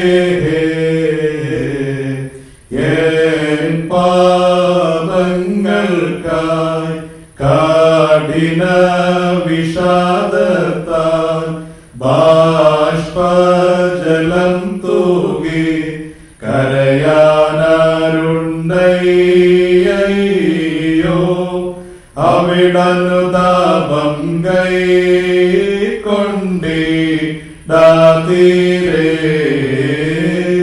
പാപം ചെയ്തോന ഞാൻ ഭാഗ്യം കെട്ടോൻ താൻ. അനുതാപം തന്നെയാണ് ഇവിടെ കോലോയില് പറയുന്ന ഒരു തീം അല്ലേ? ആദ്യത്തെ കോലോയില് ഒരുപക്ഷെ ആദ്യത്തെ കോലോയിൽ ഈ രണ്ടാമത്തെ കോലോയില് ഉള്ള ഒരു ആശയമായിട്ട് പറയുന്നത് എനിക്ക് വേണ്ടി കരയുവാനായിട്ട് ആരാണ് ഉള്ളത് എന്നാണ്. ഇവിടുത്തെ കുമ്പോലോസില് നമ്മൾ കണ്ടായിരുന്നു, പ്രകൃതി പോലും നമുക്ക് വേണ്ടി നിലവിളിക്കുന്നുണ്ട്, നമുക്ക് വേണ്ടി കരയുന്നുണ്ട്, നമ്മുടെ അനുതാപത്തിന് വേണ്ടി കാത്തിരിക്കുന്നുണ്ട്. ദൈവതിരുസന്നിധിയിൽ പ്രകൃതി തന്നെ സഖികളെ എല്ലാം കൂട്ടി പ്രാർത്ഥിക്കുന്നുണ്ട്. ഇവിടെ നമ്മുടെ ഒരു റിപ്പൻഡൻസിന്റെ ഒരു ഇതില് പ്രത്യേകിച്ച് കണ്ണുനീരുമായിട്ട് ബന്ധപ്പെട്ട ഒത്തിരി ആശയങ്ങൾ ഇവിടെ പ്രകടമാകുന്നുണ്ട്. റെപ്പറ്റീറ്റീവ് ആയിട്ടുള്ള ഒരു ആശയമായിരിക്കും കണ്ണുനീരും. ഇപ്പം ഈ എപ്പോഴും പരിശോധിക്കുമ്പോൾ ഇതൊരു മരിച്ച ലോകം വിട്ടുപോയ, പാപത്തിൽ ജീവിച്ച് ഇവിടെ അനുഭവിക്കാൻ കഴിയാതെ ലോകം വിട്ടുപോയ ഒരാളുടെ ഒരു അനുതാപത്തിന്റെ ഒരു സ്വരം പോലെയാണ് നമുക്ക് കാണാനായിട്ട് സാധിക്കുന്നത്. ആത്മാവിന്റെ ഒരു വിലാപം പോലെയാണ് നമുക്കിവിടെ ഈ നമുക്ക് പരിശോധിക്കുമ്പോൾ കാണാനായിട്ട് സാധിക്കുന്നത്. കോലോയിലേക്ക് നമ്മൾ കടന്നു വരുമ്പോൾ നമുക്കത് ആദ്യം ഒന്ന് ചൊല്ലിയിട്ട് വരുവന്മാലോടു ദൈവത്തോടഭ്യർച്ചിടാം, തിരുസന്നിധിയിൽ യാചിക്കാം, അഭ്യർത്ഥിക്കാം. തന്നെ വിളിക്കുന്നോർക്കരികത്തുള്ളോ ദൈവം ഉത്തരമാരുളും കൃപയാലെ കൃപ ചെയ്യണം ബാറക്കുമോ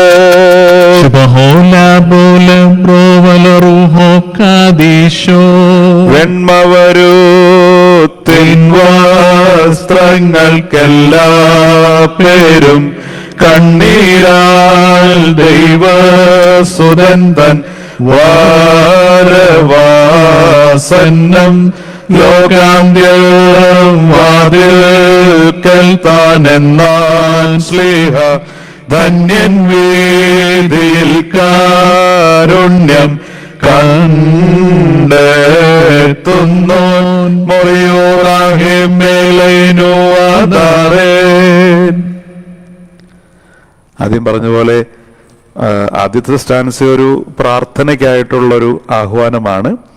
രണ്ടാമത്തെ ഭാഗത്തിൽ ചനാദ്യം പറഞ്ഞതുപോലെ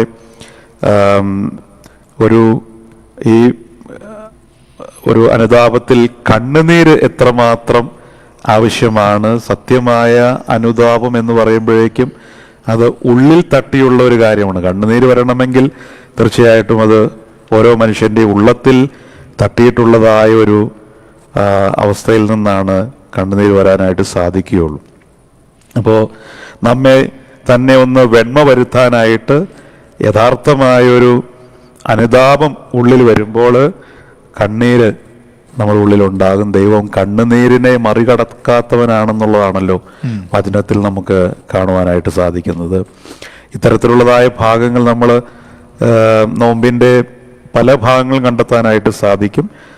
പ്രാർത്ഥനകളിൽ പ്രത്യേകിച്ച് ചൊവ്വാഴ്ച സൂത്താറ നമസ്കാരത്തിൽ നമ്മൾ യാക്കോബിൻ്റെ ബോസോയിൽ ഒത്തിരിയേറെ ഈ ഭാഗത്തെ ഹൈലൈറ്റ് ചെയ്യുന്നതായിട്ട് കാണാനായിട്ട് സാധിക്കും. ബാഷ്പം മൂലം മുഖമത്യന്തം പങ്കിലമാക്കി വിങ്ങിക്കേഴും ബാധകി പാർത്താൽ കമനീയൻ മൂല്യം കൂടും രത്നത്തേക്കാൾ പാരം കാമ്യം താപത്താലേ പാതകി തൂകും കണ്ണീർ തുള്ളി നീ അനുതാപം ചിത്രമതാക്കാൻ നോക്കുന്നെങ്കിൽ വർണ്ണച്ചായം കൈക്കൊള്ളേണ്ട കണ്ണീരേൽക്കൂ താപത്തിൻ വൻ പെരുന്നാളല്ലോ കണ്ണീർ വർഷം കണ്ണീരാലേ മോചനമാർജി ചാനന്ദിക്കൂ. മനോഹരമായിട്ട് മനുഷ്യന്റെ പാപമോചനവും കണ്ണീരുമായിട്ടുള്ള ആ ഒരു ചിത്രമാണ് ഇവിടെ മുഴുവൻ വരച്ച് കാണിക്കുന്നത്. പാപിനിയായ സ്ത്രീ കർത്താവിന്റെ മുമ്പിൽ വന്ന് ഉള്ള കണ്ണുനീരുകളാൽ അവന്റെ കാൽ കഴുകി എന്നുള്ളതാണ്. അപ്പം കണ്ണുനീര് എത്രമാത്രം ദൈവത്തിന്റെ മുമ്പിൽ ദൈവം മനുഷ്യനെ മറികടന്നു പോകാത്ത ഒന്നായിട്ട്, വളരെ പ്രധാനപ്പെട്ട ഒന്നായിട്ട് പിതാക്കന്മാർ ചിത്രീകരിച്ചിരിക്കുകയാണ്. അതോടൊപ്പം തന്നെ ഇതിൻ്റെ അകത്ത് ചേർത്ത് വായിക്കാനുള്ള ഒരു സംഗതിയാണ് തന്നെ വിളിക്കുന്നോർ കരികത്തുള്ളോൻ ദൈവം. അത് വലിയൊരു റീഅഷുറൻസ് ആണ്. ദൈവം ദൂരെ ആയിരിക്കുന്ന ഒരു സംഗതിയല്ല, സമീപസ്ഥനാണ്, മനുഷ്യരോട് കൂടെയുള്ള ദൈവമാണ് എന്ന് ഉള്ള ഒരു ഓർമ്മപ്പെടുത്തൽ പൗലോസ് അപ്പോസ്തലൻ എഫേസ്യർക്കെഴുതിയ ലേഖനത്തിലൊക്കെ ഒക്കെ ഓർമ്മപ്പെടുത്തുന്നുണ്ട്. വലിയൊരു മിസ്റ്ററി, രഹസ്യം ഞാൻ വെളിപ്പെടുത്തുന്നു, ദൈവം നമ്മോട് കൂടെ ഉണ്ട് എന്നുള്ളത്. അപ്പം തന്നെ വിളിക്കുന്നവർക്ക് ദൈവം സമീപസ്ഥനാണ് എന്ന ഒരു വലിയ റീഅഷുറൻസ് കൂടെ ഈ പാട്ട് നമുക്ക് നൽകുന്നുണ്ട്. അവസാനമായിട്ട് ബോവൂസോയാണ് ക്രമീകരിച്ചിട്ടുള്ളത്. ഈ കൗമായിൽ മോർ അഫ്രേമിന്റെ ബോവൂസാണ് പിതാക്കന്മാർ ക്രമീകരിച്ചിട്ടുള്ളത്. ആർദ്രത തോന്നണമേ നാഥ ഈ കർമ്മം കൈക്കൊള്ളണമേ മോചനവും കൃപയും വാഴ്വും നിന്നറിയിടണമേ നിൻ ഗാത്രം നിൽക്കുന്നേരം നിൻ ഹൃദയം പതറിയിടല്ല നിൻ ഗാത്രം ദേവാലയമാം നിൻ ചിത്തം ധന്യാലയമാം സർവേശ നിൻ മഹാത്മ്യം സ്തോത്രത്തെക്കാളും ശ്രേഷ്ഠം ഞങ്ങളെ നീ സ്നേഹം മൂലം രക്ഷിച്ചെന്നതിനാൽ സ്തോത്രം പ്രാർത്ഥന കേട്ടിടുന്നോനെ യാചന നൽകിയിടുന്നോനെ പ്രാർത്ഥനയിൽ പ്രീത്യാസാദയം യാചനയെ നൽകിയിടണമേ.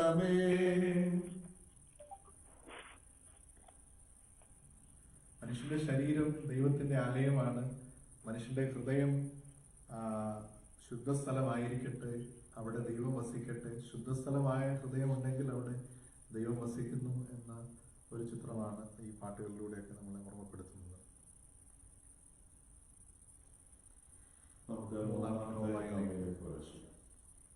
വീണ്ടും കുംഭോലോസ് എന്ന എപ്പോയിൽ ആരംഭിക്കുക. 6-ാം നിറത്തിൽ തന്നെ. എൻ പേർക്കായി നാഥ നിൻ കാരുണ്യത്തെ വാതിൽ തുറക്കേണ പാപിനിയാൾക്കെന്നോണം ഞാൻ അർപ്പിച്ചിടും കണ്ണീർ കൈക്കൊണ്ടേ കളങ്ങൾക്കായി നൽകണമേ പരിഹാരം ആധാനവാൻ തന്റെ ഉപമയിലെന്നോണം ആമറാത്തോടായി വിരലിൻ തുമ്പിൽ തങ്ങിയിടും ജലമർത്തിക്കായി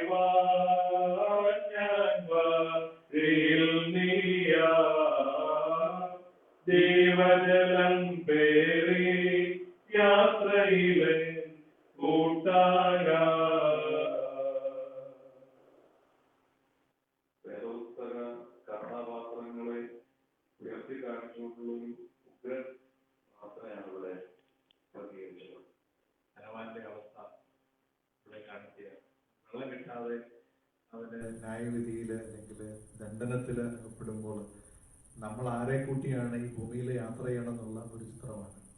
ജീവജലത്തിന്റെ ഉടയവനായ ജീവജലമായ നിന്നെ ഞാൻ എൻ്റെ യാത്രയുടെ സഖിയാക്കും എന്നാണ് ഒടുവിൽ പറഞ്ഞിരിക്കുന്നത്. ജീവജലം പേറി യാത്രയിൽ കൂട്ടാകാൻ നീയാണ്. ജീവജലത്തെ സമൃദ്ധമായിട്ട് കോരി കുടിക്കുവാനായിട്ട് യാത്രയിൽ മുഖിലെ യാത്രയിൽ നമ്മൾ സഖിയാക്കേണ്ടത് തന്നെയാണ് ഓർമ്മപ്പെടുത്തുന്നത്. കോലോയിൽ കിടക്കുമ്പോൾ മറിയം യൂദാസ് ആലോചന എന്നുള്ളതാണ് തെക്കോമോ എന്നുള്ളതായ ഇൻട്രൊഡക്ഷൻ സോങ്ങോടുകൂടി നമുക്ക് ലൈനോടുകൂടി ആരംഭിക്കാം. തുണയേകോഗരക്ഷകനാഥ ഹല്ലേലൂയ ആദാം ചോന്നാനെന്നെ പരിരക്ഷിക്കണം ഹവ്വായും സർപ്പവുമെന്നെ പോരിൽ വീഴ്ത്തി കനിതിന്നോകയാലപരാധം ചെയ്തോലമൻ മഹിമാവേൻ വസനവുമയ്യോ പോയല്ലോ പറക്കുമോർ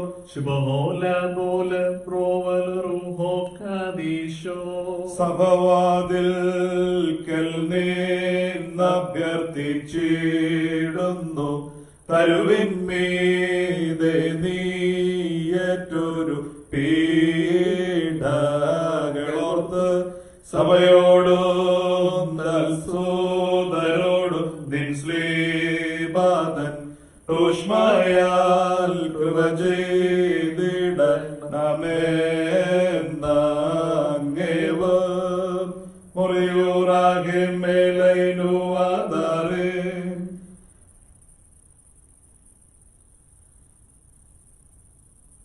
കനി നിന്നപ്പോൾ നഷ്ടപ്പെട്ട മഹത്വ വസ്ത്രത്തെ കുറിച്ച് പറയുന്നു.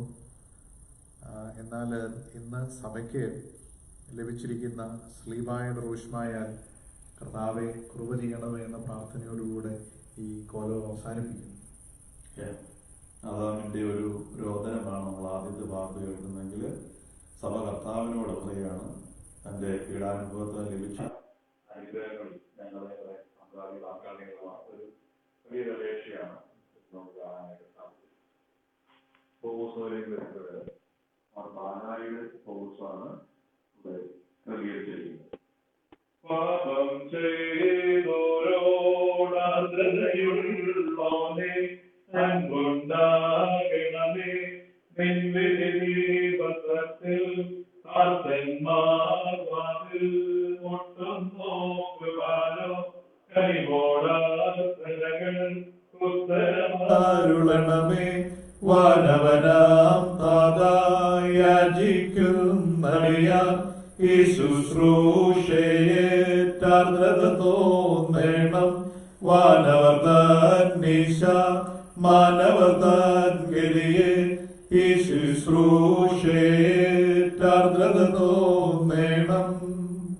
അനുതാപത്തിന്റെ മറ്റൊരു നോമ്പിന്റെ ഒരു അനുഷ്ഠാനങ്ങളെ കുറിച്ച് നമ്മൾ പ്രാർത്ഥനയും ഉപവാസവും എന്നൊക്കെ പറയുമ്പോൾ നോമ്പിന്റെ തീം അത് നമ്മളെ ഓർമ്മിപ്പിക്കുന്ന അനുതാപമാണ്. തിരിച്ചു വരണം, ദൈവദിവസത്തിന്റെ അനുതാപപ്പെടണം, കണ്ണുനീരാല് എൻ്റെ ഹൃദയത്തെയും പാപത്തെയും ഒക്കെ കഴുകി വെടിപ്പാക്കി തിരികെ വരിക, അനുതാപത്തിന്റെ ഒരു ജീവിതത്തിലേക്ക് വരിക, ദൈവമായിട്ടുള്ള ബന്ധത്തിൽ മുറുകെ പിടിക്കുക, മറ്റു മനുഷ്യരോടുള്ള ബന്ധത്തിൽ നിലനിൽക്കുക, അവനോട് തന്നെ നിരപ്പാകുക. ഇത്തരത്തിലുള്ള ആശയങ്ങൾ തന്നെയാണ് ഈ ഭാഗം നമ്മളെ ഓർമ്മിപ്പിക്കുന്നത്. ഈ നമസ്കാരം ഇവിടെ സമാപിക്കുന്നത് ഒരു അവസാനത്തെ കോലോയോടും ബോവൂസോടും ചേർന്നാണ്. നമ്മള് ആദ്യമേ ചിന്തിച്ചൊരു കാര്യമാണ്, ഒത്തിരി പേരുകളിലുള്ളതായ കോലോകൾ നമുക്ക് കാണാനായിട്ട് സാധിക്കും. ആദ്യം നമ്മളുടെ മറിയം യൂദാസ് ആലോഹമായിരുന്നെങ്കിൽ ഇത് ഈ ഭാഗത്ത് വരുന്ന ഏനോനോ നുഹ്റോ എന്ന് പറയുന്നതായ ആ ഒരു കോലമാണ്.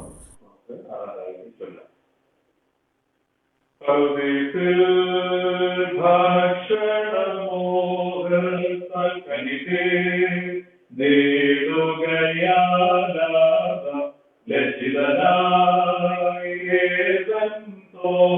തോട്ടത്തിനയ്യോ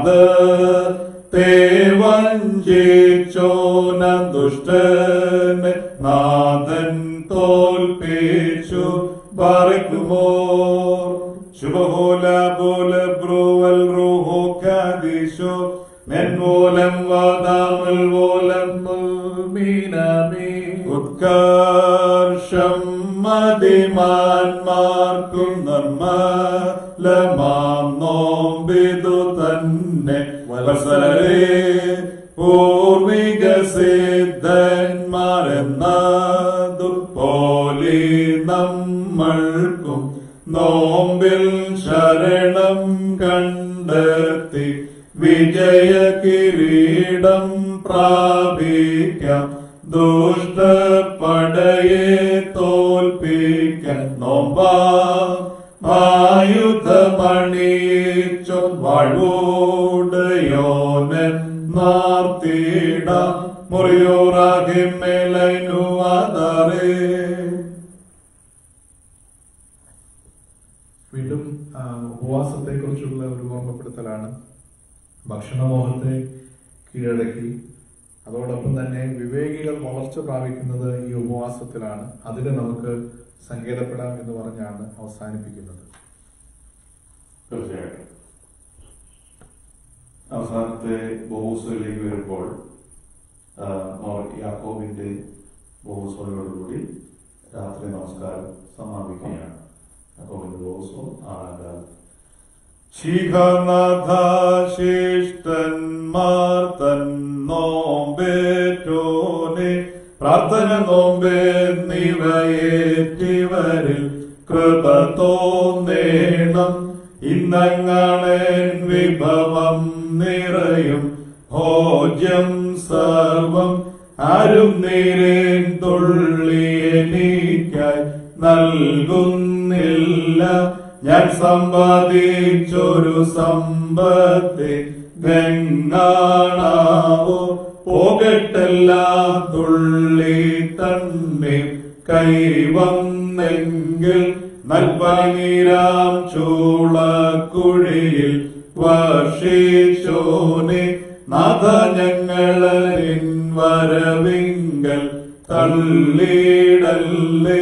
കൂരിരുൾ നീങ്ങി ദീപ്തിയിൽ നിന്നെ കീർത്തിച്ചിടാം.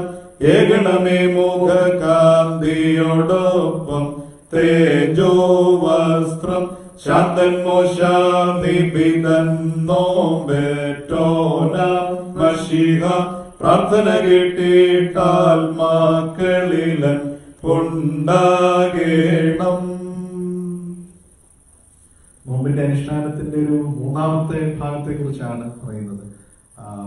ഉപവാസം, പ്രാർത്ഥന, അടുത്ത പറയുന്ന ഒരു സംഗതി മനുഷ്യന് ദാനധർമ്മം ചെയ്യേണ്ട പരസ്പരമുള്ളതായിട്ടുള്ള ബന്ധം. അത് എപ്രകാരമായിരിക്കും? പ്രത്യേകിച്ച് ധനവാന്റെ അവസ്ഥയാണ്, ധനവാന്റെ പറച്ചിലാണ് ഇവിടെ എല്ലാം കാണുന്നത്. ധനവാൻ പറയുന്നു, എന്റെ വിഭവങ്ങളെല്ലാം നിറഞ്ഞ മേശ എന്ത് ചെയ്യാൻ, എന്റെ ഞാൻ സമ്പാദിച്ച് ഓട് നടന്ന് സമ്പാദിച്ച സമ്പാദ്യങ്ങളെല്ലാം എന്ത് ചെയ്യുന്നുള്ള വിലാപമാണ് ഇതിന്റെ അകത്ത് പറയുന്നത്. ഈ ആധുനിക കാലഘട്ടത്തിൽ നോക്കുമ്പോൾ ഇപ്പൊ പ്രത്യേകിച്ച് ഒരു കൊറോണയുടെ ഒക്കെ ഒരു കോൺടാക്റ്റിൽ നോക്കി കഴിയുമ്പോൾ പല ആൾക്കാരും അവരുടെ സമ്പാദ്യങ്ങൾ കൊണ്ട് ഒരു പ്രയോജനമില്ലാത്ത ഒരവസ്ഥയിലേക്ക് ആ ഒരു എന്താണ് പറയുന്നത്, സമ്പത്തിനേക്കാൾ വലുതാണ്, അതിനപ്പുറമായിട്ടുള്ള ഒന്നാണ് മാനുഷികമായിട്ടുള്ള ഒരു ബന്ധം.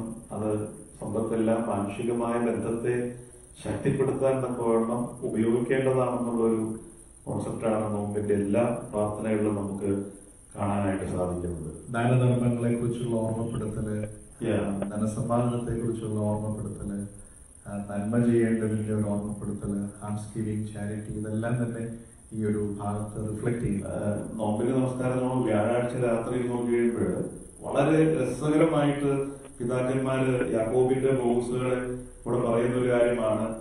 ഒരു പനി മാറ്റാൻ നിന്റെ ധനത്തിനു കെൽപ്പില്ലെങ്കിൽ നേടിടാമെന്നതിനാലെന്തേ നീ സമ്പാദ്യം. ഒരു പനി മാറ്റാനായിട്ട് ഉദ്ദേശിക്കും. ഈ പടർന്നു പിടിക്കുന്ന കൊറോണ വൈറസ് ഒക്കെ ഇതിന്റെയൊക്കെ ഒരു കോണ്ടെക്സ്റ്റിൽ മരിക്കുന്ന ആളുകൾക്ക് അല്ലെങ്കിൽ ജീവൻ നഷ്ടപ്പെടുന്ന ആളുകൾക്കൊക്കെ മനുഷ്യന്റെ എത്ര പണമുണ്ടെങ്കിലും ചിലപ്പോൾ നമ്മൾ നിസ്സഹായരായിട്ട് ഒരു പനി കൊണ്ട് തന്നെ നമ്മൾ മരിച്ചു എന്നിരിക്കും. നമ്മൾ മനുഷ്യന്റെ ജീവിതം എന്താണെന്ന് നമ്മൾ അറിയുന്നില്ല. അപ്പോൾ നമ്മുടെ ധനസമ്പാദ്യങ്ങളെ കുറിച്ചുള്ള ഒരു ഓർമ്മപ്പെടുത്തലാണ്. അത് ഇങ്ങനെ ശേഖരിച്ച് കൂട്ടി വെക്കാനുള്ളതാണോ എന്നുള്ളൊരു ചോദ്യമാണ്. ഡിഫിക്കൽട്ട് ടീച്ചിങ് ആണ്. നോമ്പിനെ സംബന്ധിച്ചുള്ള അനുഷ്ഠാനത്തിന്റെ മൂന്നാമത്തെ ഭാഗത്തിലേക്ക് വരുമ്പോൾ അത് വളരെ ഡിഫിക്കൽട്ട് ആയിട്ടുള്ള ഒരു സംഗതിയായിട്ട് മാറുന്നു. മറ്റൊരു പ്രാർത്ഥനയിൽ വ്യാഴാഴ്ച നമസ്കാരത്തിൽ നമ്മൾ രാത്രി പ്രാർത്ഥനയിൽ ഇങ്ങനെ ഒരു പ്രാർത്ഥന പിതാക്കന്മാരെ ക്രമീകരിച്ചിട്ട് വളരെ വളരെ രസകരമായിട്ടുള്ള രീതിയിൽ അതിനെ നമുക്ക് കാണാനായിട്ട് സാധിക്കും. വ്യാഴാഴ്ച പ്രഭാതത്തിന്റെ കോലോയിൽ അതെ, വെള്ളിക്കും കനകത്തിനും വായുണ്ടെങ്കിൽ പാടാം.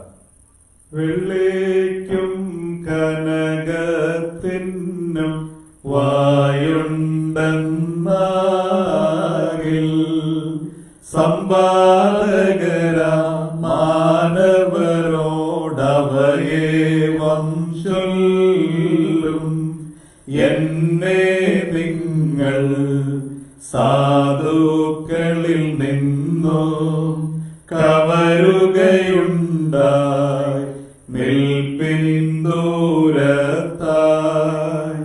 മരണം കൊണ്ടിഹ പോകുമ്പോൾ നിങ്ങൾക്കയ്യോ ഞാനിങ്ങവശേഷിച്ചിടും നിങ്ങൾ വിധിയിങ്കൽ ഹല്ലേലൂയ നേടും നിത്യാഗ്നി. വളരെ ഭീകരമായിട്ടുള്ള ഒരു പാട്ടാണ്. വെള്ളിക്കും കനകത്തിനും ഒക്കെ വായുണ്ടെങ്കിൽ അത് നമ്മളോട് പറയുന്നത് എന്താണെന്ന് പറയുന്നു. ഇതൊക്കെ നീ സമ്പാദിച്ചതല്ല, ഇതൊക്കെ പകർത്തു കൊടുക്കേണ്ടതിന് പകരം നീ അപഹരിച്ചെടുത്തതാണ് എന്നുള്ള ഒരു ടീച്ചിങ് ആണ് ഇവിടെ. സാധുക്കളിൽ നിന്നും കവരുകയുണ്ടായി നിൽപ്പിൻ ദൂരത്തായി. അതിനേക്കാളും രസകരമായിട്ട് അല്ലെങ്കിൽ അതിനേക്കാളും ആഴത്തിൽ ചിന്തിപ്പിക്കുന്ന ഒരു സംഗതി, ഇതെല്ലാം സമ്പാദിക്കുന്ന നമ്മുടെ മനുഷ്യൻ പ്രിയം വെച്ച് സമ്പാദിക്കുന്ന എല്ലാ സംഗതികളും അവിടെ ഉണ്ട്. മനുഷ്യൻ മാത്രമാണ് ഈ ഭൂമിയിൽ നിന്ന് പോകുന്നത്. ഈ അവസാനിപ്പിക്കുന്ന എങ്ങനെയാണ്? മരണം കൊണ്ടിക പോകുമ്പോൾ നിങ്ങൾ കയ്യോ ഞാനിങ്ങ് അവശേഷിച്ചിടും നിങ്ങൾ വിധികളാണ്. മനുഷ്യൻ ജഡ്ജ്മെന്റിൽ നിൽക്കുമ്പോഴത്തേക്കിന് അവൻ ഈ ഭൂമിയിൽ പ്രിയം വെച്ച് ഓടി നടന്ന് സമ്പാദിച്ചതെല്ലാം തന്നെ അവിടെ നിൽക്കുകയാണ്. അവിടെ നിന്ന് അവൻ മനുഷ്യനോട് ചോദിക്കുകയാണ്, നീ പ്രിയം വെച്ച് ഓടി നടന്ന് സമ്പാദിച്ചതെല്ലാം ഇവിടെ ഉണ്ട്, ഒന്നും പോയിട്ടില്ല, പക്ഷേ നീ അവിടെ കിടക്കുന്നത്. അതുകൊണ്ട് ഒരു വലിയ ഓർമ്മപ്പെടുത്തലാണ്, ദാനധർമ്മങ്ങളെ കുറിച്ചുള്ള ഓർമ്മപ്പെടുത്തലാണ്. നോമ്പിന്റെ മൂന്നാമത്തെ ഡിമെൻഷൻ, നോമ്പനുഷ്ഠാനത്തിന്റെ മൂന്നാമത്തെ ഡിമെൻഷൻ അത് ആംസ്കിവിംഗ് ആണ്. നമ്മൾക്ക് പകുത്ത് നൽകേണ്ടതാണ്, നന്മകൾ ചെയ്യേണ്ടതാണ് എന്ന ഓർമ്മപ്പെടുത്തൽ. നമ്മുടെ മരണാനന്തര ശുശ്രൂഷകൾ പിതാക്കന്മാരെ ക്രമീകരിച്ചു കഴിഞ്ഞപ്പോൾ ഇതിലെ പല ഗീതങ്ങളും ഈ മരിച്ചുപോയ വാങ്ങിപ്പോയ ആത്മാവ് ജീവിച്ചിരിക്കുന്നവരോട് പറയുന്ന രീതി പോലെയാണ്. അപ്പൊ അതിനകത്ത് ഒരു ഭാഗത്ത് പറയുന്നുണ്ട്, രാധാക്കന്മാരെ ശ്രദ്ധിപ്പി, ഞാൻ സമ്പാദിച്ചതൊക്കെ അത് ഒന്നും എനിക്ക് പ്രയോജനമാകുന്നില്ല, ഞാൻ വിട്ടേക്ക് പോവുകയാണ്, അതൊന്നും എനിക്ക് കൊണ്ടാൻ പറ്റുന്നില്ല, അതൊന്നും എനിക്ക് അങ്ങോട്ട് ചെയ്യുമ്പോൾ പ്രയോജനകരമാകുന്നില്ല എന്ന് പറയുന്നതായിട്ട് നമുക്ക് കാണാനായിട്ട് സാധിക്കും. അപ്പൊ ഈ പ്രാർത്ഥനകളിലെല്ലാം അവസാനത്തിൽ നമ്മൾ തുടങ്ങിയതായ ഒരു കോൺസെപ്റ്റിൽ നിന്നുള്ള നോക്കി കഴിയുമ്പോൾ ഞാൻ അച്ഛനെ സംബന്ധിച്ചപ്പം ഇവിടെ US കുറെ നാളുകൾ ഇവിടെ ശുശ്രൂഷ ചെയ്യുന്നു. പ്രത്യേകിച്ച് ക്ലിനിക്കൽ സൈക്കോളജിയിൽ നിന്നുകൊണ്ട് ക്ലിനിക്കൽ സൈക്കോളജിസ്റ്റ് എന്നുള്ള നിലയ്ക്ക് അനേകം പല നാട്ടുകാരായുള്ള ആളുകളാണ് ഇവിടെ താമസിക്കുന്നത്. അപ്പോൾ അവരെയൊക്കെ അവരുടെ മാനസിക പ്രശ്നങ്ങൾ, അവരുടെ മറ്റ് ശാരീരിക പ്രശ്നങ്ങളൊക്കെ വിലയിരുത്തുന്ന, അവരുമായി ബന്ധപ്പെടുന്ന ഒരു പുരോഹിതൻ എന്ന നിലയ്ക്ക് പ്രത്യേകിച്ച് സഭാ ശുശ്രൂഷയിലും ഇടപെട്ട് പ്രവർത്തിക്കുന്നവർക്ക് ഈ ഇവിടുത്തെ അനുഭവമുണ്ട്, ഇന്ത്യയിലെ അനുഭവമുണ്ട്. അപ്പൊ അങ്ങനൊരു പശ്ചാത്തലത്തില് നമുക്ക് ഈ ഇന്നത്തെ ഈ ഒരു സമൂഹത്തിൽ എങ്ങനെ ഒരാളുടെ ശാരീരിക മാനസിക ആത്മീകമായ വളർച്ചയെ സഹായിക്കാനായിട്ട് നോമ്പ് സ്വാധീനം ചെലുത്തും എന്നതിനെ കുറിച്ച് ചെറിയൊരു തോട്ടുള്ളത്. നമ്മളൊരു ലിറ്റർജിക്കൽ കമ്മ്യൂണിറ്റിയാണ്. പക്ഷെ നമ്മുടെ ലിറ്റർജിയിലൂടെ സംവേദിക്കുന്ന സംഗതികളെല്ലാം തന്നെ നമുക്ക് ഒരു ഓർഗനൈസ്ഡ് ആയിട്ട് പറയുവാനായിട്ട് സാധിക്കുന്നില്ല എന്നുള്ളത് ഒരുപക്ഷെ നമ്മുടെ ഒരു പോരായ്മയായിരിക്കും. പ്രത്യേകിച്ച് നമ്മളുടെ ഒരു സിറിയൻ ഈസ്റ്റേൺ ചർച്ചസിന്റെ ഒക്കെയുള്ള ഒരു പോരായ്മയാണ് നമ്മുടെ ലിറ്റർജിയുടെ ഒരു ഗോൾഡ് മൈൻ നമുക്ക് അതിനെ ഓർഗനൈസ് ചെയ്ത് പറയുവാനായിട്ട് സാധിക്കുന്നില്ല. ഇപ്പൊ ഈ രാത്രി പ്രാർത്ഥന നമ്മളെടുത്ത് പാടിയപ്പോൾ തന്നെ നമ്മൾ കണ്ടു നോമ്പിന്റെ തീം എന്താണ്, എന്തിനാണ് നോമ്പ്, അനുതാപത്തിന് വേണ്ടിയാണ് നോമ്പ്, ഒത്തിരി കാര്യങ്ങളൊന്നും അന്വേഷിക്കേണ്ടതില്ല. അപ്പൊ കുറെ കൂടെ ഓർഗനൈസ്ഡ് ആയിട്ട് ആളുകളോട് സംവേദിക്കുന്ന തരത്തിൽ നമുക്ക് ഈ നോമ്പിനെ അവതരിപ്പിക്കുവാനായിട്ട് സാധിക്കുന്നുണ്ടെങ്കിൽ നോമ്പ് അനുഷ്ഠാനം കുറെ കൂടെ അർത്ഥവത്താവും എന്നുള്ളതിന് യാതൊരു സംശയമില്ല. എല്ലാ മനുഷ്യരും തിരക്കിലോടുന്ന ഒരു കാലഘട്ടമാണ്. എല്ലാവർക്കും അവരവരുടേതായ അവരവരിൽ തന്നെ ഒതുങ്ങിക്കൂടി അവരുടെ കുടുംബം അല്ലെങ്കിൽ അവരുടെ ജോലി വളരെ പരിമിതമായിട്ടുള്ള എല്ലാവരും മുമ്പോട്ട് പോകും. അർത്ഥവത്തായ ഒരു നോമ്പനുഷ്ഠാനം എങ്ങനെ വേണം എന്നുള്ളത് ഈ ലിറ്റർജിയിൽ നിന്ന് നമുക്ക് ഉരുത്തിരിയുന്ന ആശയം എന്ന് പറയുന്നത് നോമ്പ് ഗ്രേറ്റ് ലെൻഡ് എന്ന് പറയുമ്പോഴത്തേക്കും അതിൻ്റെ അകത്ത് പ്രാർത്ഥനകൾ വേണം, അതിൻ്റെ അകത്ത് ഫാസ്റ്റിംഗ് വേണം, അതിൻ്റെ അകത്ത് ആംസ്കിലിംഗ് ചാരിറ്റി വേണം എന്നുള്ള ഒരു ത്രീ ഡിമെൻഷണൽ ആണ് നോമ്പ് എന്ന് നമ്മളോട് നോമ്പിന്റെ അനുഷ്ഠാനം ഒരു ത്രീ ഡിമെൻഷണൽ ആണ്. അത് നമുക്ക് എങ്ങനെ ഓരോ ദിവസവും ചെയ്യാൻ സാധിക്കും എന്നുള്ള അന്വേഷണങ്ങളൊക്കെ ഉണ്ട്. അങ്ങനെ അതിന്റെ കുറച്ച് ഇവിടുത്തെ ചെറുപ്പക്കാരുടെ ഇടയിലും ഇവിടുത്തെ കുഞ്ഞുങ്ങളുടെ ഇടയിലും ഒക്കെ നമുക്ക് കുറച്ചും കൂടെ അർത്ഥവത്തായിട്ട് സംവേദിക്കുവാനായിട്ട് ഈ ഇത്തരത്തിലുള്ള ഓർഗനൈസ്ഡ് സ്ട്രക്ചേർഡ് മെത്തേഡ്സ് ആണ് നല്ലതെന്ന് തോന്നുന്നു. പക്ഷെ നാട്ടിലും നമുക്ക് ഇത്തരത്തിലുള്ള സ്ട്രക്ചേർഡ് മെത്തേഡ്സ് നമ്മൾ എടുക്കുവാണെങ്കിൽ നോമ്പ് അനുഷ്ഠാനം കുറെ കൂടെ മീനിങ് ആകും എന്നുള്ളതിന് യാതൊരു സംശയമില്ല. ഇവിടെ കുറെ വർഷങ്ങളായിട്ട് 4-5 വർഷങ്ങളായിട്ട് നമ്മൾ ഈ നമ്മുടെ പള്ളിയൊക്കെ ചെയ്യുന്ന ഒരു സംഗതി നോമ്പിന്റെ ഒരു കലണ്ടർ കൊടുക്കും. നോമ്പിന്റെ എല്ലാ ദിവസവും രാവിലെയും വൈകിട്ടും ഏവെങ്കിലും വായനകൾ, ആ ഏവെങ്കിലും വായനകൾ രാവിലെയും വൈകുന്നേരം വായിക്കുവാനായിട്ട് ഉള്ള ഒരു ക്രമീകരണം അനുസരിച്ചുള്ള ഒരു ലെൻറ്റ് കലണ്ടർ കൊടുക്കും. എന്നിട്ട് ആ ലെൻറ്റ് കലണ്ടർ ഇപ്പം സൺഡേ സ്കൂൾ പിള്ളേരോടൊക്കെ ആണെങ്കിൽ ആ ലെൻറ്റ് കലണ്ടർ നമ്മൾ കളർ ചെയ്യാനായിട്ട് ലെൻറ്റ് കളറിന്റെ ഒരു സാമ്പിൾ നമ്മൾ ഇവിടെ കൊണ്ടുവന്നിട്ടുണ്ട്. നമുക്ക് ഇത്തരത്തിലുള്ള ഒരു ലെൻറ്റ് കലണ്ടറാണ് നമ്മൾ ഇവിടെ ഉപയോഗിക്കുന്നത്. ഇതിന്റെ ലിങ്ക് ഒരുപക്ഷെ ഇതിന്റെ താഴെയായിട്ട് നമുക്ക് പോസ്റ്റ് ചെയ്യുവാനായിട്ട് സാധിക്കും. ഇതിൽ ഓരോ ദിവസങ്ങളുണ്ട്, ആ ദിവസത്തിന്റെ പ്രത്യേകത എന്താണെന്ന് എഴുതിയിട്ടുണ്ട്.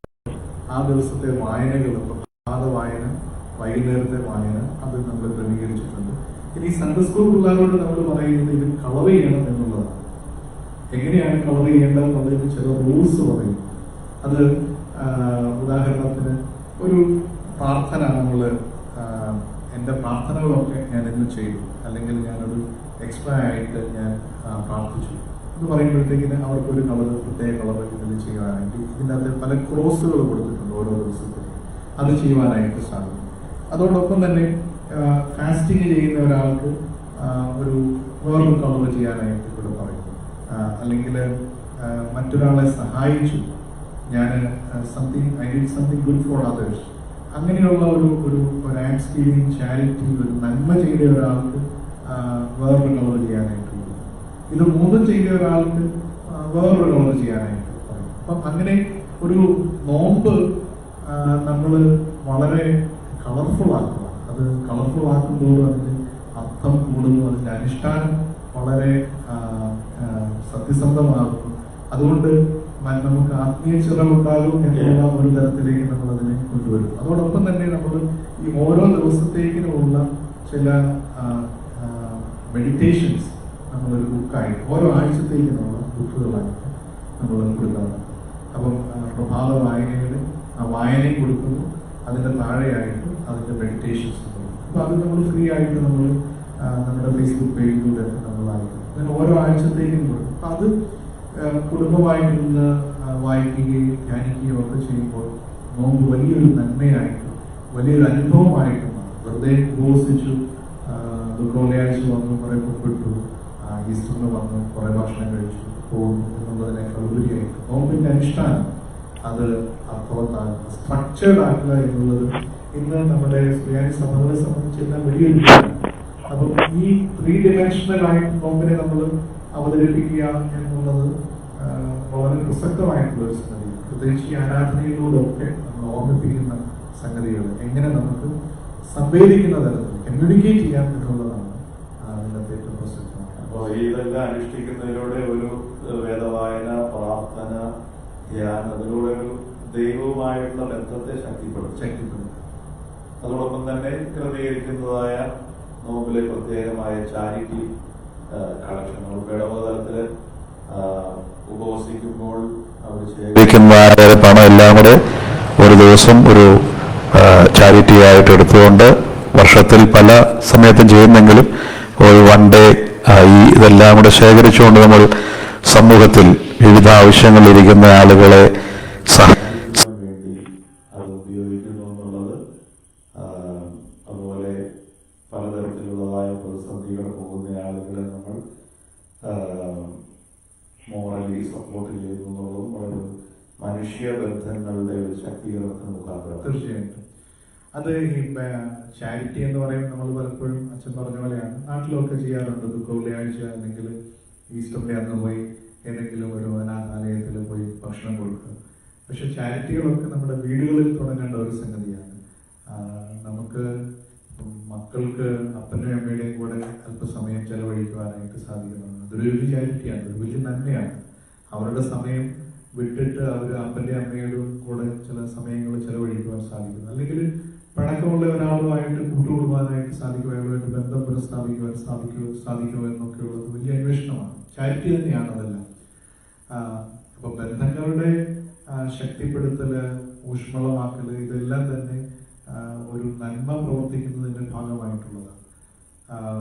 ഒരു ആൾക്ക് വേണ്ടി ഒരാൾ, ഇവിടെയൊക്കെ ആണെങ്കിൽ അമേരിക്കയിലൊക്കെ ആണെങ്കിൽ ഒരാളെ കേൾക്കുവാനായിട്ട് ആളുകൾ ഉണ്ടാവില്ല. അപ്പൊ നമുക്ക് വെറുതെ ഒരു മനുഷ്യന് വേണ്ടി പ്രത്യേകിച്ച് ഒന്നും പ്രതീക്ഷിക്കാതെ ഒരു മനുഷ്യന്റെ കൂടെ അല്പസമയം ചെലവഴിക്കുവാനായിട്ട് ഒരു നഴ്സിംഗ് ഹോമിൽ പോവുക, അവിടെ പോയി അവിടെയുള്ള ആരോഗ്യം ഒന്ന് 1 മണിക്കൂർ സമയം വന്ന് അവരെ കേൾക്കുവാനായിട്ട് നമുക്ക് സാധിക്കുന്നു.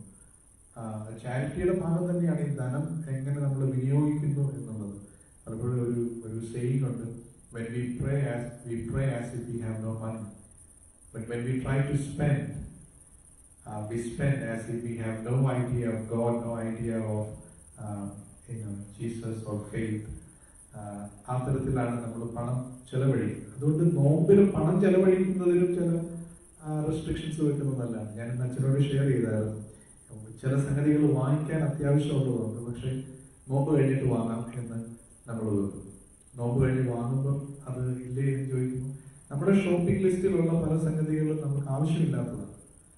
അപ്പം പക്ഷെ ആ പണം നമ്മൾ നമ്മുടെ സേവിങ്സ് ആയിട്ട് വെക്കാതെ ആ സേവിങ്സിൽ നിന്ന് നമ്മൾ എന്തെങ്കിലും കൊടുക്കുക എന്നുള്ളത് ഒരു വലിയ കാര്യമാണ്. നമ്മൾ പലപ്പോഴും ഇവിടെയുള്ള ആളുകളൊക്കെ ആഴ്ചയിൽ ഒരിക്കൽ ഒരു റെസ്റ്റോറൻറ്റിൽ പോയി ഒരു ഭക്ഷണം കഴിക്കുന്നതാണ്. പ്രത്യേകിച്ച് നോമ്പൊക്കെ ആകുമ്പോഴത്തേക്കും ഒരു വെജിറ്റേറിയൻ ഭക്ഷണം കഴിക്കണമെന്ന് എല്ലാവർക്കും ആഗ്രഹമുണ്ട്. എന്നാലും അവിടുന്ന് വ്യത്യസ്തമായിട്ട് നമുക്ക് ഒരു നേരത്തെ അങ്ങനെ ഒന്ന് കുടുംബമായിട്ട് പോകുന്നത് അല്ലെങ്കിൽ ഒന്ന് കുറയ്ക്കുകയും നമ്പേഴ്സ് കുറയ്ക്കുകയും ആ പണം പിള്ളേരുടെ കൈ കൊടുക്കുകയും അവരെ കൊണ്ട് എന്തെങ്കിലും ഒരു നന്മ പള്ളിയുടെ ചാരിറ്റി ബോക്സിൽ നിക്ഷേപിക്കുക, അല്ലെങ്കിൽ എന്തെങ്കിലും നന്മ ആർക്കെങ്കിലും ചെയ്യാനായിട്ട് നമ്മൾ പരിശീലിപ്പിക്കുകയും കൂടെ ചെയ്യുന്നുണ്ട്.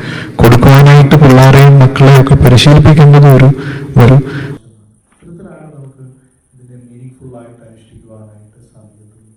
അപ്പം ഇവിടെ നമ്മൾ നോമ്പനുഷ്ഠാനം എന്ന് പറയുന്നത് വളരെ സ്ട്രക്ചേർഡ് ആയിട്ട് ചെയ്യുന്ന ഒരു സംഗതിയാണ്. ഒരുപക്ഷെ നാട്ടിലുള്ള ആളുകൾക്ക് ഇത് തമാശയായിട്ട് തോന്നിയേക്കാം, പക്ഷെ സ്ട്രക്ചേർഡ് ആയിട്ട് ചെയ്യുമ്പോഴാണ് അതിനൊക്കെ ഒരു ഭംഗി ഉണ്ടാവുന്നത്. അതൊക്കെ അതിൻ്റെ അർത്ഥം അത് പൂർണ്ണമായിട്ട് ഉൾക്കൊള്ളുവാനായിട്ട് സാധിക്കുന്നത്, ട്രാൻസ്ഫോർമേഷൻ ഉണ്ടാവുന്നത് എന്നൊക്കെ നമ്മൾ തിരിച്ചറിയേണ്ടതുണ്ട്. വലിയ നോമ്പിലെ വെള്ളിയാഴ്ച രാത്രി നമസ്കാരത്തിലൂടെ നാം കടന്നുപോയപ്പോൾ 3 വിധത്തിലുള്ളതായ ചിന്തകളാണ് നമുക്ക് പ്രധാനമായിട്ട് കാണാനായിട്ട് കഴിഞ്ഞത്. ദൈവവും മനുഷ്യനുമായിട്ട്, മനുഷ്യർ തമ്മിലും മനുഷ്യർ പ്രകൃതിയും തമ്മിലും, അതുപോലെ മനുഷ്യൻ അവനോടുള്ള ബന്ധത്തെ എങ്ങനെ ശക്തിപ്പെടുത്തണം എന്ന വലിയൊരു ഉദ്ബോധനമാണ് പ്രാർത്ഥന നമുക്ക് വരുന്നത്. നോമ്പിന്റെ വരുന്ന ആളുകളിൽ നമ്മുടെ ജീവിതത്തിൽ ഇതൊരു വലിയ പ്രചോദനമായി തീരട്ടെ എന്ന് പ്രത്യേകം പ്രാർത്ഥിക്കുന്നു. പിതാവിന്റെയും പുത്രന്റെയും പരിശുദ്ധ റൂഹായുടെയും നാമം എന്നാണ് വാഴ്ത്തപ്പെടുമാറാകട്ടെ. ഇന്നത്തെ ലൈവ് ഞങ്ങൾ ഇവിടെ സെന്റ് ഇഗ്നേഷ്യസ് ദേവാലയത്തിൽ നിന്നാണ്. നിങ്ങൾ അച്ഛന്മാരോട് കൂടെ പ്രിയപ്പെട്ട ആശിഷും ഇതിൻ്റെ ഡിജിറ്റൽ ഇതിലുണ്ട്. ആശിഷിനോടും ഹൈമനൂസോയുടെ എല്ലാ പ്രവർത്തകരോടും പ്രത്യേകിച്ച് ബിൻഡോയോടും ഒക്കെയുള്ള നന്ദി പ്രത്യേകമായിട്ട് അറിയിക്കുന്നു.